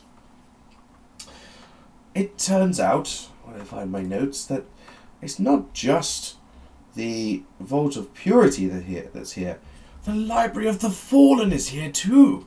It mentions it in this text here, and it's fantastic. It's a library dedicated to all of the Jedi that are falling over the centuries. But well, up until the point that they stopped maintaining the library, of course. And it's amazing what information we can find there. And I definitely think that we should recover some information. And don't worry, gentlemen, it's going to be worth your while. And ladies, I'm sorry, I keep looking at a bunch of men and saying that. We'll definitely be able to get some money from the surgeon of this. He's going to make an absolute fortune on the black market. Of course, I may keep a few finder's fee bits, but who's excited to get going? Me. That's the spurium accent here. And It's the most unexcited me ever. Me. and he starts handing out cups of calf and like dry ration biscuits. And he goes, so how are we going into the tunnels today? Are we going in form of disguise? But I mean, to be honest with you, Oren did a fantastic job in that stormtrooper armor, but I don't think it's going to fit me. And he tapped his tummy. So I'd like to not go in there that way, if it's okay. What do I you am suggest? not getting into stormtrooper armor. One night's of stormtrooper armor was enough for me. Let's skip it for today. Oh, fantastic. Oh, I found something in the storage crate here. I didn't know if you'd spotted it before, but look at this one. And he hands you a recon drone with a sonar capability. I don't know if it's any good for you. I asked the surgeon to pack me all kinds of equipment. I don't even know how this works. But here you go. When he hands you this little ball type thing. Bit smaller, but you're still muted. Still muted. Thanks. Yes, well, Thank- you're the computer. Have you fixed my tablet yet? You've had it for a while. I'll take that as not important right now. Thank you very much, Isa. Let's get our equipment ready. And he picks out. He actually picks out a blaster. You've not seen him do this before. He picks out a blaster and puts it on his hip, and he puts a belt on that's got little tools around the edges. You can see a little dusting tool and things. And I would definitely suggest that we take some rations in with us. And he puts some rations into a pack with some water. He looks very much like the Dora the Explorer. He's got a backpack on, he's got his belt, he's got his vest, he's got his hat, and he's ready to go. Quick question, Doctor. Does your counterpart wear a size 7 stiletto? Well, she was wearing a stiletto, but to be honest with you, I've always seen her before they're in boots. Ah. Because there were some footprints down there. I don't know if you saw them on the footage. Oh, I didn't pay attention that far. I was too busy looking at the hieroglyphs on the wall. It'd be good to know if it was her or somebody else down those tunnels. Yeah, well, there should be nobody else here other than these imperial people, but they shouldn't bother us. And he sort of peeks, like, just out the window ever so slightly to have a look at the tents and see if there's any activity going on. And it's very much the same as you saw the day before. There was still a lightning cloud going off and striking the tent and going back up and hitting the cruiser, but again, nothing is affecting the cruiser with the lightning. These statues, by the way, sorry Ross, these statues from down here around the obelisk are 15-20 feet tall. They're absolutely huge, and they look very much like the statues that you've seen inside the tunnels from your small recon. Doctor, I think that Oren might be onto something here. I find it suspicious that there is one set of boot prints that ran down that corridor. Can you think of any reason that Tiff may have used the Empire to get you, but led them astray? And that's why they're digging north? Because, to be honest with you, when you pointed out in your notes and you said, north is not the way, west is the way, it's written clearly in your notes. She's going to have seen that. Well, So, can you read my handwriting, Lynn? And he shows you this notebook that is an absolute catastrophe of mess. well, note taking's not my strong suit, as we all know. But I'm just saying, is it possible that she just used them as a resource to try and find some artifacts? And well, she managed to trick me and take my research. I take that as a very impressive feat. I am a very intelligent man. But there is a possibility that she could be playing the Emperor. I don't know. I am not going to waste my time proving to everyone else how easy it would be to trick you. I don't think I need to.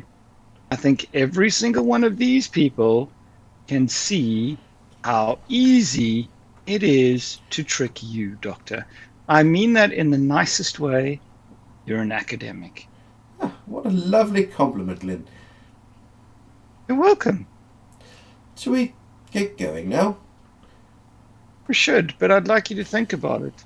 Is it possible that Tiff could be swayed to work with us instead of the Empire?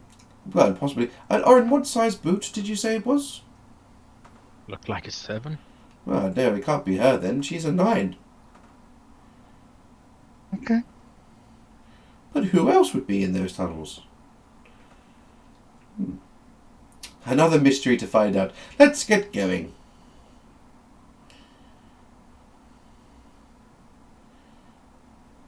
Thank Hi, you, Sam. Remix. Is that drone useful?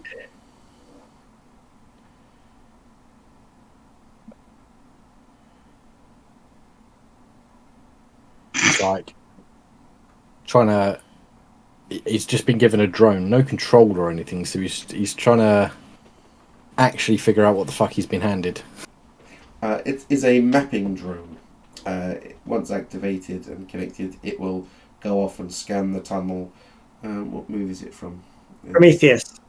That's it. Very similar to that. It will go down the tunnel and create a 3D image of the pathways and walkways. It's a probe droid. Yeah, pretty much. Yeah, but just a small one. Okay.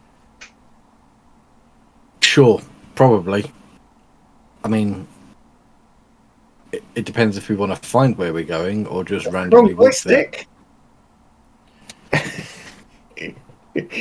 Oh, well, I want to hear Isar's voice. No, you get nothing now.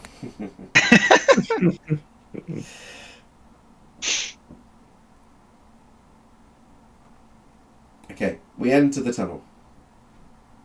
Let's move this along. Dr. Bannon and Dr. Beige will stop at the statues and inspect them. And even though he's seen the text on the wall, he'll be really slow as you guys are moving through, and he's sort of dusting the things off and taking pictures on a device. He didn't get a helmet cam. Who's leading? I'm sticking close to the dock, gun in hand, aiming at the floor. I don't care about the hieroglyphs or the artifacts. I'm just making sure we're all safe. Remix's security. He'll lead. Lynn is staying near the doctor going, no value here, keep moving, keep moving. This is academic only, keep moving. No artifacts here, keep moving.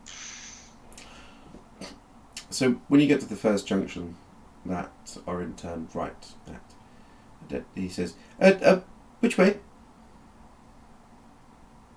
Last night I went right. Oh, right it is. And he walks to the right. Can I try something? Yep. Remix would like to, at the junction, reach out to feel for what might be the righteous path. I want to roll.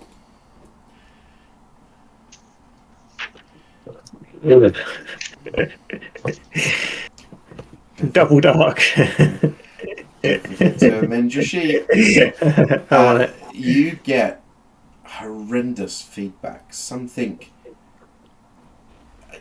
You get a feeling of doom, pain, suffering, but it doesn't just come from one direction. It feels like a scream that's emanated and echoing across the halls as you reach out. It's coming towards you, and you cut yourself off, and you're like, oof, that was freaky. Remix kind of puts his head in his hands briefly, and then follows the others down the right-hand path. So Dr. Lemmett Beige goes all the way to the next junction, being ushered and pushed along by Lynn, and he says, "Oh, is this where you saw those footprints? Oh, look, I can see them. There they are. Yes, they're not a 7. Or where did you learn to size?" And he puts his boot right next to it. He goes, "Look, I'm a 10. They're clearly a 9. They're only just slightly smaller. No, they're clearly a 7. Look how small." Got that wrong. She was a 9, Dr. Tiff Bannon, not a 7. They would have been almost the same size as my feet. But who could have made these footprints? Interesting. Which way? Straight? Left? It looks like they've gone there and back. I suggest we go straight. Yeah. See what they found. Okay, well... I disagree.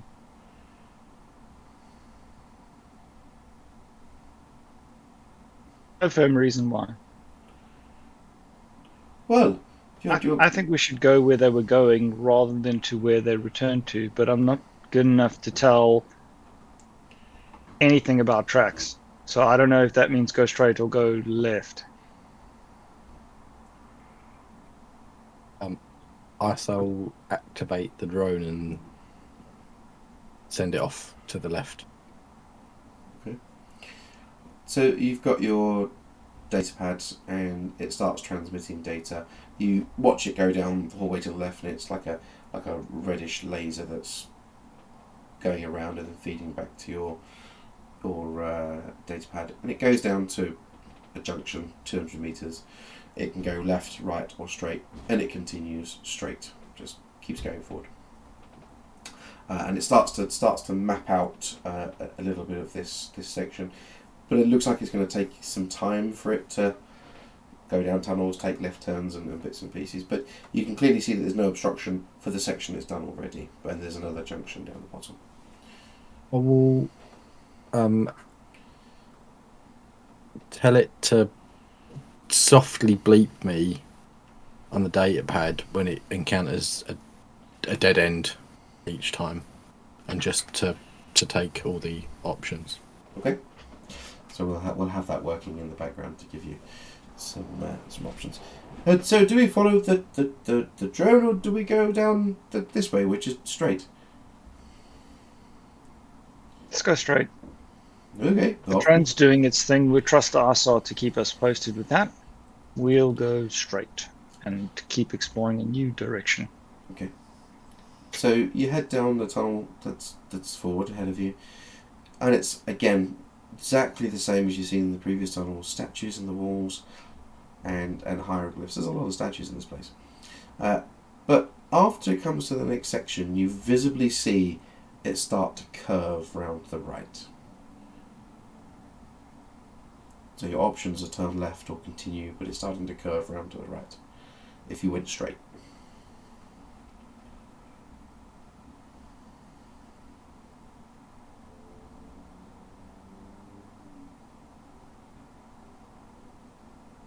I am not a military person. Who wants to flip a coin? I've got a headache.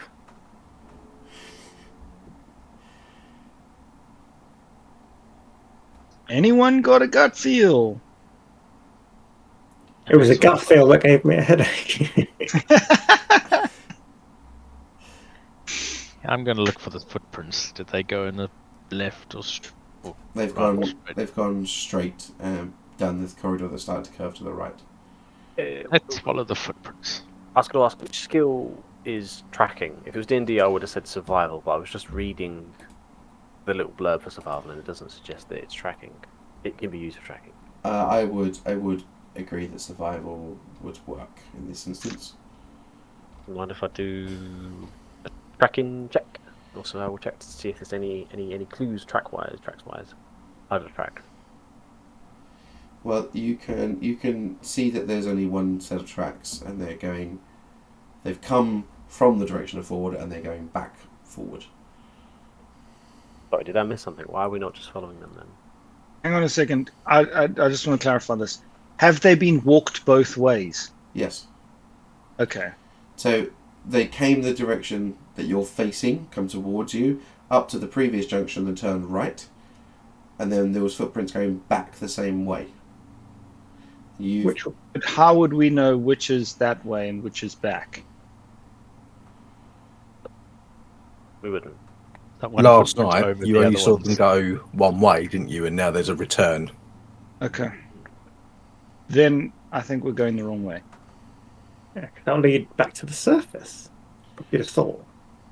Or back to the north, because this is starting to curve right, which is kind of going back to the north, which is back to the Empire's encampment, possibly.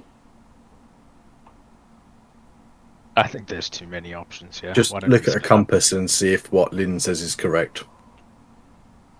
Exactly what Lynn says is correct. It's starting to beat back off to the north. Oren, I applaud your ingenuity, but we never split the party.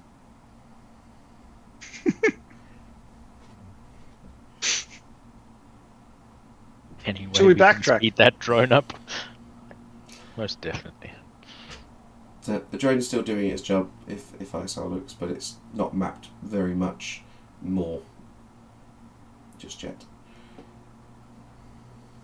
Okay, Doctor, we need something from you. We need something more to go off of. What the fuck are we looking for?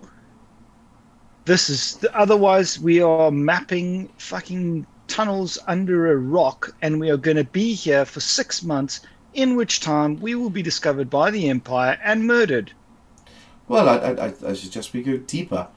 That's my thought on what you've been saying here. If this goes round to the north, then we don't want to go there, do we?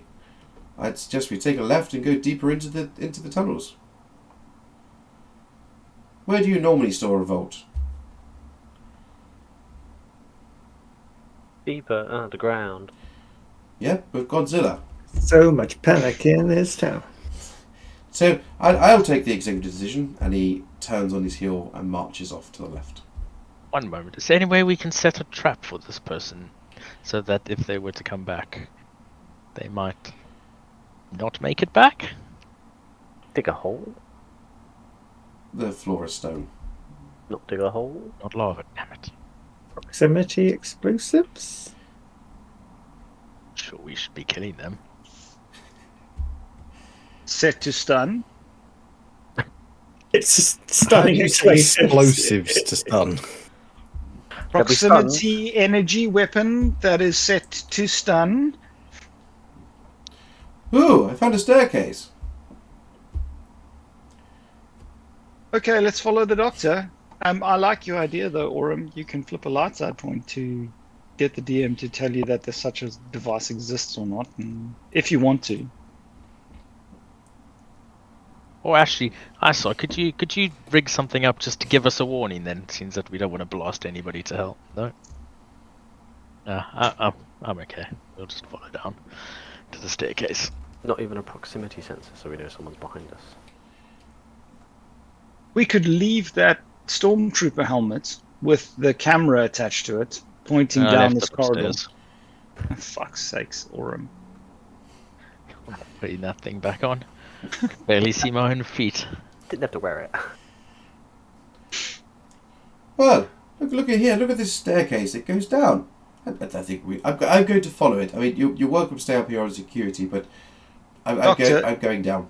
You're not going first. It looks perfectly safe. No. I'll go first. Follow me. Thank you, Remix. Good job, Remix. I'll follow you, and starts following you down this staircase. And this, I meant a ladder. That wasn't stairs. this Don't jump into any water at the bottom without waiting for us. There will be monster stairs. It might be. The staircase goes down probably about 50 to 60 meters, and then you get to the bottom and turn right, and it opens up into a magnificent chamber, much similar to the Mines of Moria, if everyone remembers what that is. You turn right, and it's just large columns in a wide open space, but there's light here. There's some form of source giving off light. It's not. You can't see any flames or any like lights on the wall. There is just light in this area from somewhere, and you can see that it goes very far back off into the distance, and it's quite a wide space. As you are all looking into this room, Isa, you hear a beep beep from just behind you, and your drone is coming down the stairs from behind you. Comes down over the top of you guys and starts to go into the space, and you look at the data pad and you just see how wide this space really is. But what it starts to show you is that there is some off chambers of this large space. The only other thing you hear is an ear screeching ping, and it echoes through all of the walls, comes into this large space, bounces off of all of the columns, and then kind of retracts.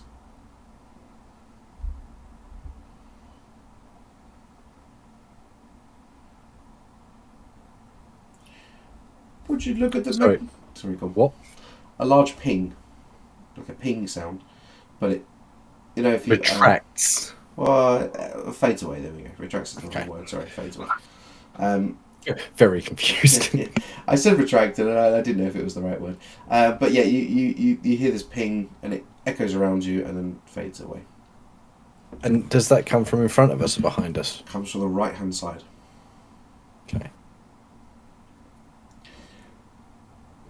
Oh, look at this magnificent chamber! Does anybody bring a large enough lens for a photographer for a photo? But we need to find some chambers. I know you're very keen to get out of here, and I don't blame you. I mean, does anybody know where that ping was by chance? I can only assume it was the Imperials. Does Guido recognise it? Like from her time as a trooper? Let's have a warfare check.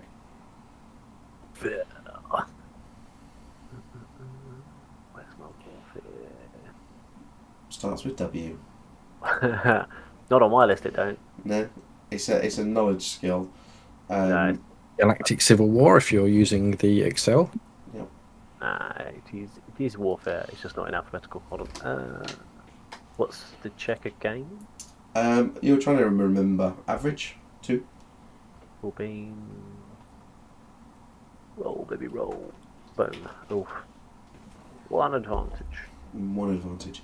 It definitely sounds familiar to something you've heard before, but you don't quite remember where. Can't quite pinpoint where it was heard. Does the advantage mean that he thinks it's something we should probably go and check out, or that we can leave alone?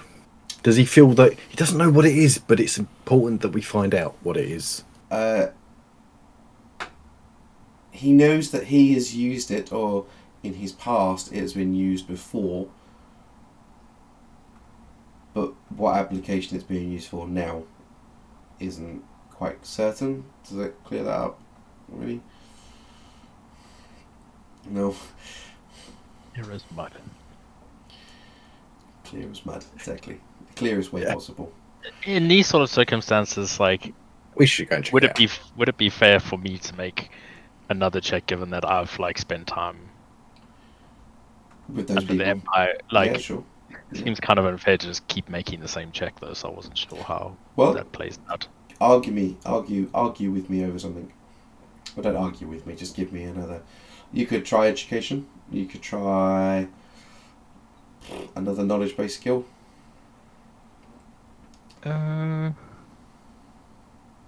Did it sound at all like mechanical? Maybe probably not. Maybe education's better. I'm just trying to think of like, it's more like, isn't there like a history skill or something like a? I will give you a mechanics if you want to do a mechanics check to see if you can recognise what maybe gave off the sound. Yeah, I'll do that. Still do. Yes, please. Yeah.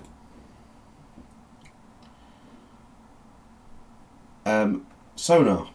You recognise the ping as an imperial sonar device mapping. So very much like this droid that's mapping your thing for ISAR. This is a sonar device which is sending out pings and recording the bounce backs. Your threat that you have, you're well aware that you would have appeared up on the reflection of the mapping as well. I'm gonna relay that to everybody else, of course. ISAR moves to the walls, so he's not stood in the middle of the open and obvious on a ping. If we take out the droid, do we minimize our impact, or do we just make it more obvious that there's a threat down here? It wasn't a droid. It was like a machine, like a sonar machine. So Nick's got a drone that's going around, but this would have come from Oren would have explained like a large box. In one of the right antechambers. Yeah, and well, from the right, and Oren would also be able to tell you that it would be manned by somebody. We need to go now. we need to do this quickly before they relay.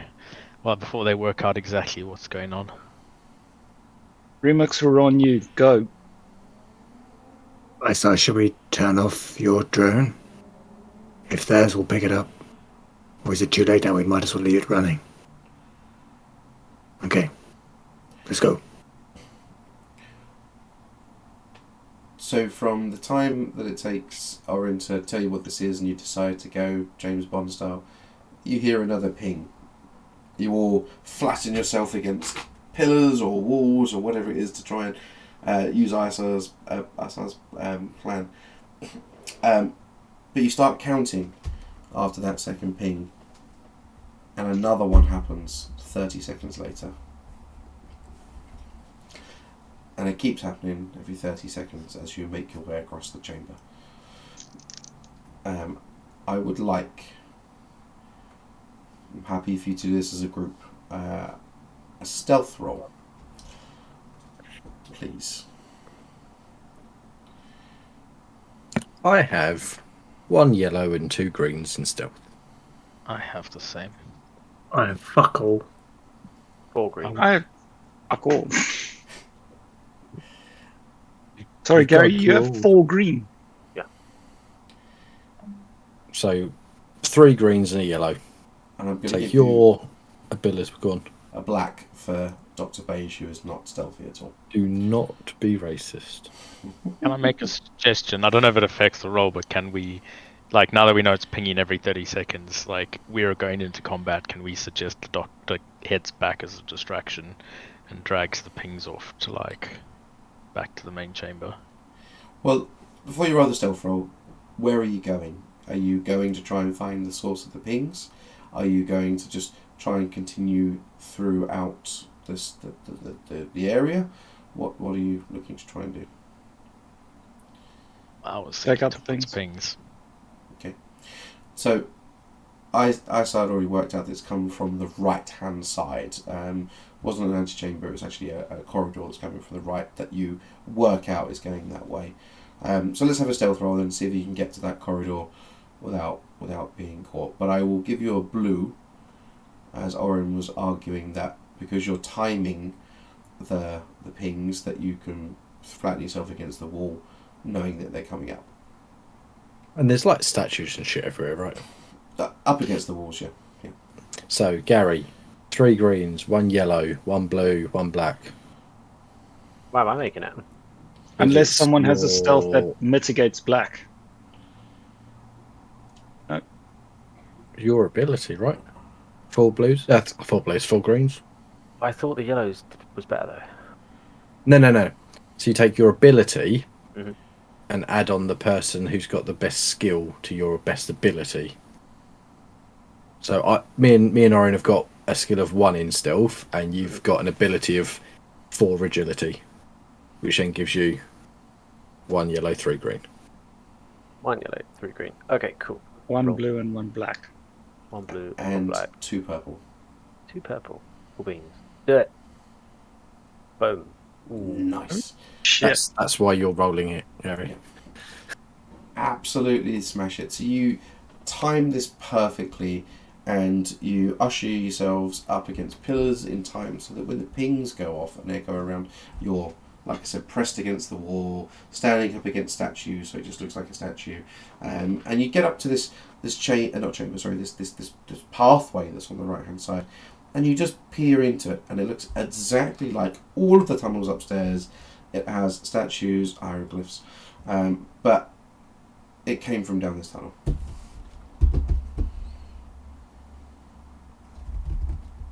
Keep going on. Okay. What Gotta makes get Get to the the doctor source. back. get the doctor back? Or just hide against the wall. We tell him to just stand against the wall and not move.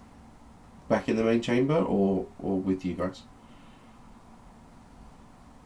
I mean, tuck down this little side tunnel sounds sensible, right? Not just stood out in the main chamber.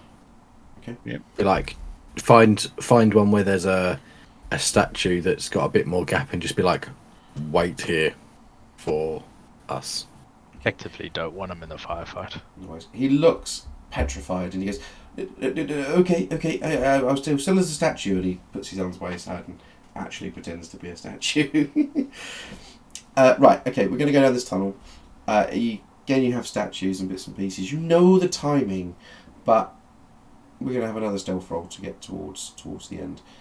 Same roll, minus the black, because Dr. Lemmett is now staying still as a statue. Without the blue this time as well, yeah? Without the blue as well. But I have timed it. Yeah, A little go on then. timer. Yeah, you can. Yeah, that's fine. Nice. Add the blue on in case it just cancels that threat out. Just roll the blue. Ah. Okay, so you guys stealth. You see the camera shift away from you guys, and you see a technician at this box machine that's being. He's looking at it. He's tapping it on the side. Wasn't sure there were statues there a minute ago. Yeah. Well, I don't really care. I don't get paid enough to be in this shithole. Yeah, you guys in that doorway yet? Well, hurry up. It's lonely out here. Right. Okay. They moved again. Oh, this equipment must be broken. And on his screen, he's seeing like a row of 5 statues on one side, and then all of a sudden it pings again, and you're like closer. But he's like, that must be faulty. As you as you come a little bit closer, it's still like dark where you are. So you're looking down the tunnel, you can just make out the light of this. Let's say it's a large intersection, like a large square intersection, and they've set up some glow rods and glow sticks, and there's some light here, and you can see that there is like a terminal section in the middle, some sandbags put around it, and there is obviously the technician that is pushing the button every 30 seconds, and he's very bored with his life. He's like, beep beep, bing, beep beep, ping. Doing it manually, which is just incredibly boring for somebody. But you can hear some sounds off from the left-hand side. So you're facing down. From the left-hand side, you can see some more light, and you can hear some sounds coming from down that tunnel.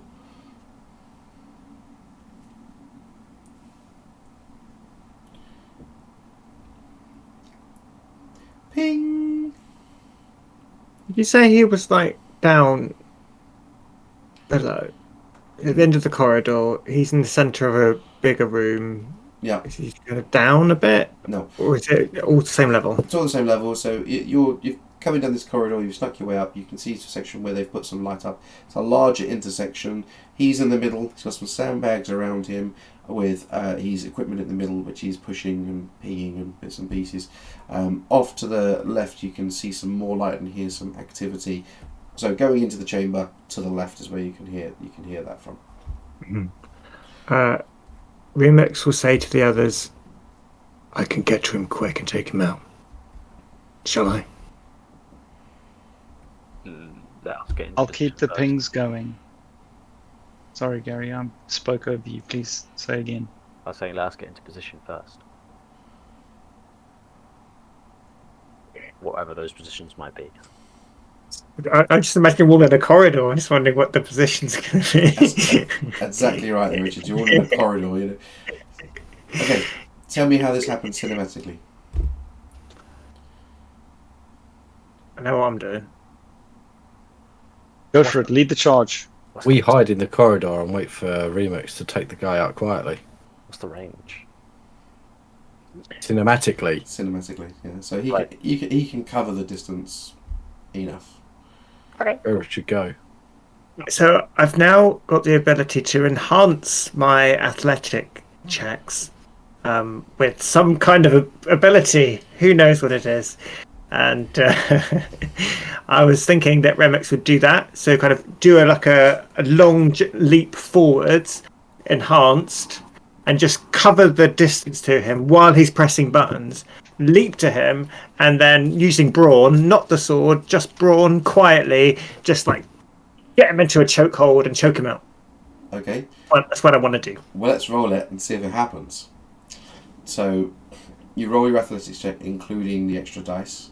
Then you choose whether you want to use it or not, depending on the dice roll. If you choose to use the nasty one, you know what's going to happen. and if you get the right one, then that's perfectly fine. This is a high pressure situation. Do you think it's going to be hard for Remix or easy to? He's very athletic, right? So I'm gonna say hard, right? This has been stressful getting up here, and I'm gonna say it's a hard check. He is a technician, though. Just remember that. Like, he's not a combat guy. He's just a tech. Oh no, I It's based just it. a jump so far, though, isn't it? Pardon? Jump first. It's just the jump that I'm doing currently, isn't it? Well, I took it as the whole thing. So the run, okay. the jump, and everything in one. So yeah, I know. I'm taking into consideration he's a technician. It's just a case of whether this works for Richard or not, because he needs to make a decision based upon the dice roll. Okay. Yellow, green, green, green. 4 die, 3 purple. Oh, interesting. So I don't need the force to do it. I managed to cover the distance with double advantage, and I will not use the force dice. Okay, no worries. So tell me how you come bursting out the shadow. You said you were restraining him with a chokehold. Is that right? Yeah. So he's kind of kneeling down, pressing buttons. I leap forwards and kind of leap forwards with a clothesline, and then as I make contact with his neck, I then come round up behind him and choke him out, all in one smooth motion. He has no idea what's going on until it's too late, and he just goes into your arms. Lynn will dash out behind him, like shortly behind him, and just make sure that the beeps happen again. So as soon as his watch goes beep beep beep, she pushes the button again. Okay. And she's just keeping that timing going. No worries. So Remix and Lynn, Lynn, you're concentrating on the time. So Remix, you put the technician down. He's asleep. Are you guys venturing out the tunnel, or are you hovering in the tunnel entrance? What are you doing? Remix would come to the others and say, "There's others." How many? I don't know. What shall we do? Up at the terminal. I will go have a look and see what Lynn is looking at, and see if there's just a way to do it automatically every 30 seconds. Yeah, it's just a piece of tech. I reckon you could program it. But Like, was he just being an idiot because he's, like one of those people? I was told to press the button every 30 seconds, so he's pressing the button every 30 seconds rather than, yeah. This is the shit job. He didn't want to do it. He was told to push it every 30 seconds, and therefore set his watch to it. So yeah.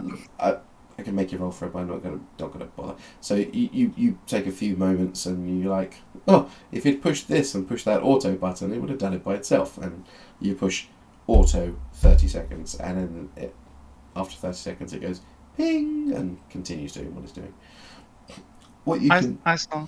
Is this thing reporting information back or just recording? It's transmitting. It's transmitting the data that's getting it. There's a long... if you look down, and I second look down, there's a long cable that's running out of the back of it and running up a tunnel.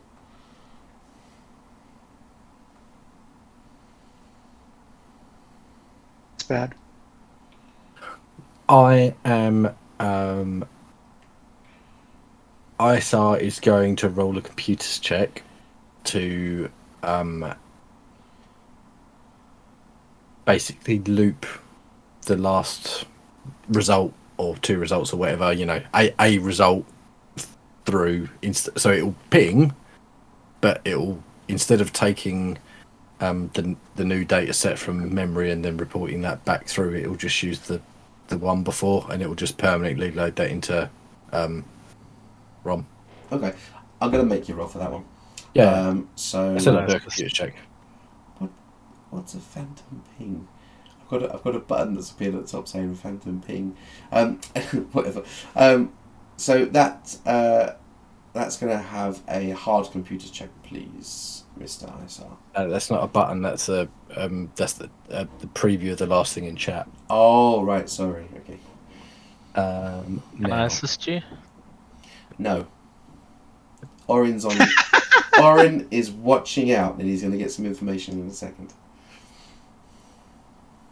Lynn assists him then. No, This You've is got well this. beyond your technology.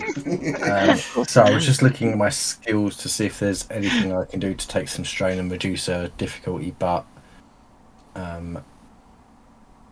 it's not code. That's fine. That's fine. He says It's That fine. is fun. it's fine. Amazing. That is fun. You type into this system and they're using a real old. This equipment looks old and they're using a real old operating system, and you're like, oh, this is really easy. Ping, ping, ping, ping, da da da da, and it just stops recording the new pings and then just loops that background and background and background. Sorry, not the new pings. It stops. Yeah. Yeah. Ping still happens, Yeah. but it's not transmitting It's any new recording data. yeah. So we can move about freely without it recording us. Yes, sorry. So, Oren, you've been, and Guido, you guys have been on lookout since Remix is having a cuddle, and Lynn was pushing buttons, and Isar was doing stuff and raising his hand. With that much success, actually, I've forgotten the obvious thing here. This thing's pinging sonar, yeah, in all directions. I just look at the thing and see how many people are at that door. At that door? Down the other tunnel. 5. Yep. That's a good idea. Guido will link up with Remix. I would also say, Isar, that with your triumph, that you could definitely actually get a copy of this data and overlay it with what you've already got to create one larger map. And we'll come back to that a bit later. So, Isar says to the team,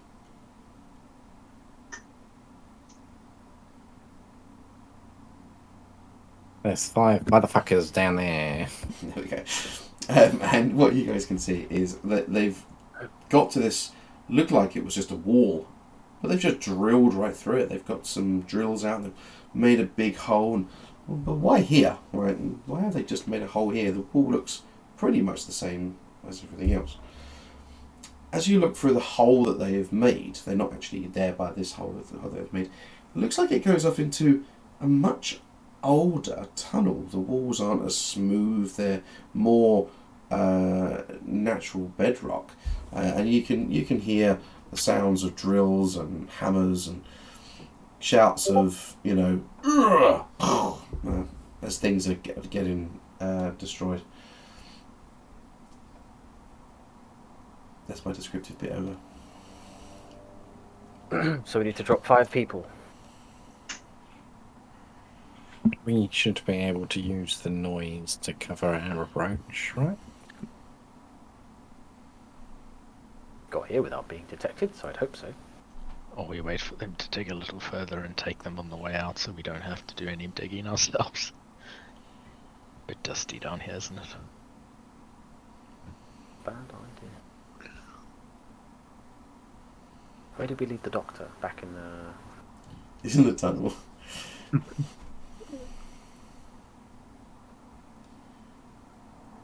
I don't think they're digging in the right direction. I think we take them out and we go back. Let's get the doctor in here to have a look. Agreed. I'll go and fetch the doctor. Oh, Oren, I'm so glad to see you. Is it safe? You need to keep quiet so we don't alert. There are 5. Is it safe? Threat. Safe enough. Okay. But we really need you to have a look at some data. But please don't make a noise. We don't want to have the 5 of them stumbling upon us. Okay. And he starts to follow you down the tunnel, but he's a lot slower than you because he's doing that kind of Scooby-Doo creep along the tunnel. He comes out at the end with you and looks about and he goes, "Oh, poor chap. Was this the machine that was doing the pinging?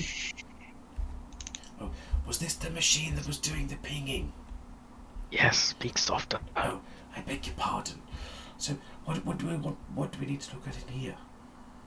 Lynn seems to think that they're looking in the wrong place. We need your expertise. That's a rather large hole, isn't it? 1 second. And he'd get out his notebook. And get out his compass. They're digging back to the north. Why would they be digging back to the north? It's going back on themselves. The way he looks at the compass and things is like they've come further north and they're digging back on themselves, if that makes sense. It doesn't make any sense. Why would they be doing that? Well, I am adamant there is no artifacts in there. Well, 95% sure. 80% in a push.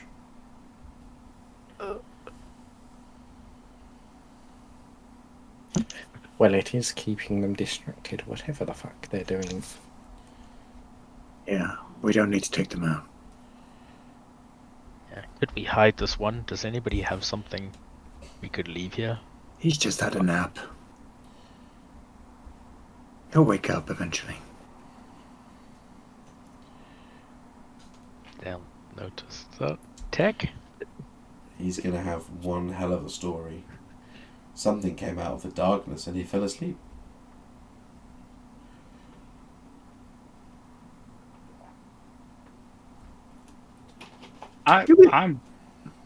Something horrific came out of the darkness and took him down.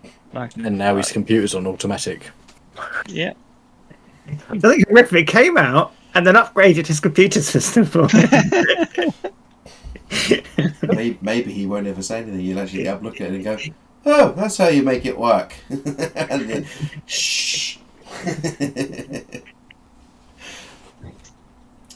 So, Do we have anything more on the drone then? It's just been mapping. it's been mapping, but if ISR looks at it, it's still in that absolutely monstrous chamber. However, if you look at the overlay of the map, you can see that the pings have already mapped most of that chamber, and you can see that there's quite a few off chambers of it, large or off chambers, and at the very end of it there is a large section. You can't really tell what it is obviously from the map. Ouch. So Well, we know there are no people. Why don't we all go and have a look in different chambers? Make it quick. Get out of here. I thought Lynn said never split the party. We're all going back. Oh, I beg your pardon, I misunderstood. Yes, but we're just going to the little chambers off to the side. He'll be alright. The little boy chambers. Little boy's room. I got it down. I just can't tell what it. Okay, Oren, lead on. I'll come with you. Why do I always get stuck with the dead weight? Mutters to himself and then wanders around and finds a chamber to look down. So right or left? Right. Okay. So you lead Dr. Beige to a chamber on the right, and he goes, "Oh, this must have been some form of communal meeting area. Look at all the benches, and look at these. There's like some really large plant pots in the middle of the room. They must have had some form of... Oh, look, here we go. You can see some leaves and some dead branches. How did they get foliage to grow down here? It's a wonder. Well, oh, look. What's that over there?" And he sort of wanders over to the corner and finds a small bookshelf. "Oh, wonderful!" And he starts picking up some books, dusty books, off of the shelf and starts to look at them. Next. Yeah, or is just gonna sort of watch them, but while exploring the rest of the area for bits and pieces. It's very much the same as the base camp you made upstairs. Dusty, fabrics on the floor, things that are decaying over time, pottery. Obviously, you've got the plant pots and things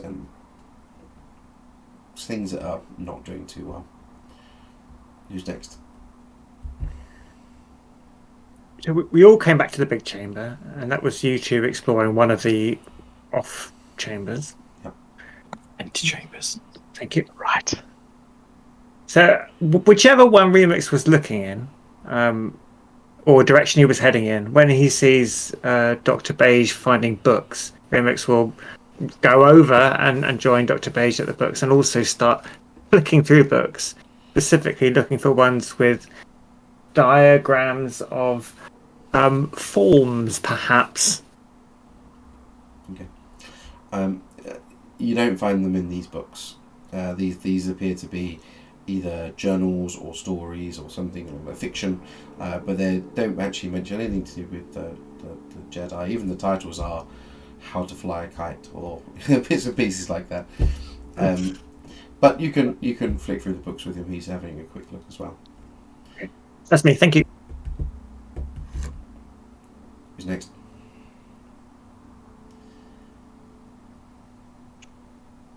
Lynn will see them and she will go in and get very frustrated. The Empire is breathing down our fucking necks. Value. Find things of value. If you think these books are valuable, pack them and go. Keep fucking moving. Oh, but I'm sorry, Lynn. I thought we were splitting the party to search faster. Move. Oh, okay. And he'll put. Why aren't you in another chamber looking for something? You're just slowing us down. No, you guys are not focused on value. Move. And she storms up. Dr. Beige will look at Orin and go, "Was that just me, or was it very rude?" I don't know. Ever since her and Guido were in the ship together, they've been a bit more grumpy. Yeah, well, I think maybe we should report that. Anyway, move on before she comes back. Where to next? If we saw another chamber to the left, let's try that one. Okay. And he'll follow you over to that chamber. Isa, Guido, did you go to a separate chamber? Did you hover outside? Sure, why not? Sure. Left or right, please? Right. Okay. Right. So, what one did you go into? Left. We went on one on the right hand side. Oh, I left it. Okay. So you enter into this antechamber, and it's a load of tombs. There's 4 large sarcophagi made of stone, and statues on top of seemingly whoever's buried inside. This room is very dusty. There's occasional cobweb. Why not? Spiders and Star Wars. But there's nothing of note in here other than these coffins. You don't find anything in particular that's of note. What's in the coffins? You can crack one open if you want to, and yeah, sure. How are you going to crack it open? It's A face mask. Use a face mask. a face mask. Yeah, so I crack it open with a face mask. Okay, fair enough. Right. So you find No, some. I got the reference. Oh, I didn't get it. Use a face mask so when it opens up, you don't get. Oh, okay. You find a weakness in the stone. I use the droid to help me, the floating droid. Oh, okay. No worries. So he chips away at the stone with you, and you manage to create enough gap in order to just shift over the lid. And there's just a decayed body in there, a skeleton, some decaying robes, nothing of interest. Did it look very similar to the stone carving? Well, as much as you could see a skeleton looking like a stone carving on the top. I was looking for something about yay big. Yeah. And so round. There is no wooden Build dildos in that sarcophagus. Okay, fair enough. It's probably degraded by now, isn't it? Yeah. Okay. Next room. Okay. So move on to the one on the left. Guido, what are you up to? I am following the crowd. Okay. The crowd has dispersed. Yes. You stand in the corridor and go, "Ah." I mean, to be honest, I'm with Lynn on this. Like, let's move quickly. We are, probably. In search. What? We're here looking for things of value, so we can. I go into a room to look. What do I find? Left or right? Wait, they both went left and right. So left. There's multiple rooms along this thing. Left. So Left. Okay, you find very similar again. The left-hand side seems to be sarcophagi, stone sarcophagi. Oh. What about sarcophagals? They're not here. This is a sexist, sexist one. Okay. And next chamber on the right, as to move it along, for what you find again another sort of common room. There seems to be some form of burial chamber and celebrating life area. But as you come up towards the last large chamber, the architecture changes ever so slightly, and it's not all of the smooth rock that you've had before. It seems to take on the form of Rough rock. that's the word I wasn't looking for, but that will do. Rough rock. It's not so man-made, and it looks like kind of like a temple. Let's put it that way. A holy place where Jedi would have come and relaxed and sought the Force and hewn stone. There we go. And it looks like a temple with a dais and like a. My brain is just literally just switched off. Altar, there we go. An altar and various things in this particular point. So you notice that on the pings that it doesn't seem to have. I'm going to use the wrong words here, but you understand why.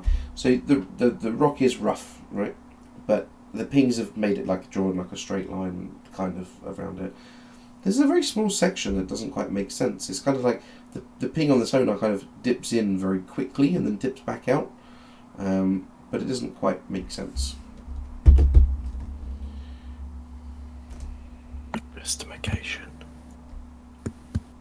Investigation.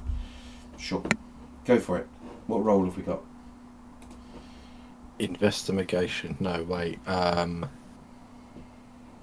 So the sonar has picked up a divot that doesn't seem to exist in a wall, yeah? Correct. Going to use the laser scanning droid, so I'm going to do a computers check to verify it with a different mapping technology. Amazing. Go for it. You know where this crack is because you've seen it on the other one. I'm just going to go for average because you're basically standing in front of it.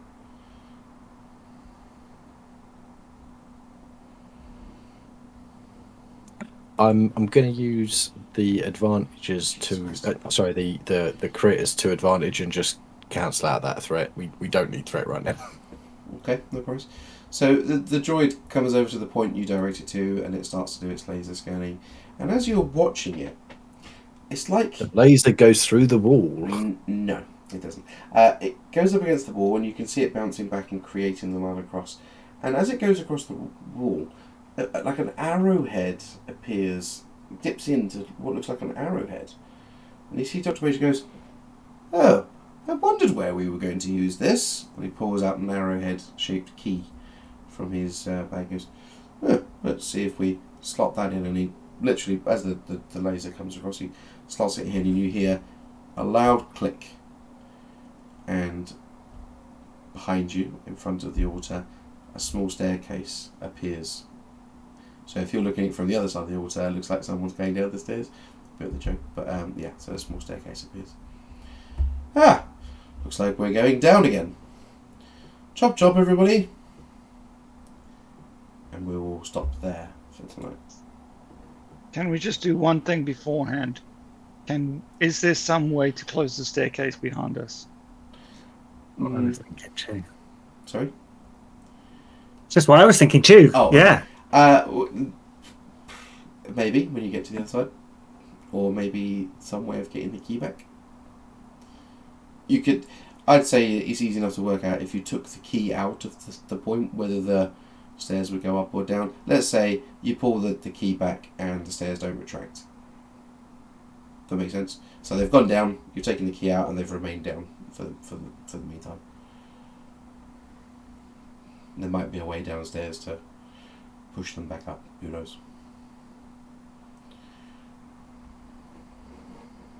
You good?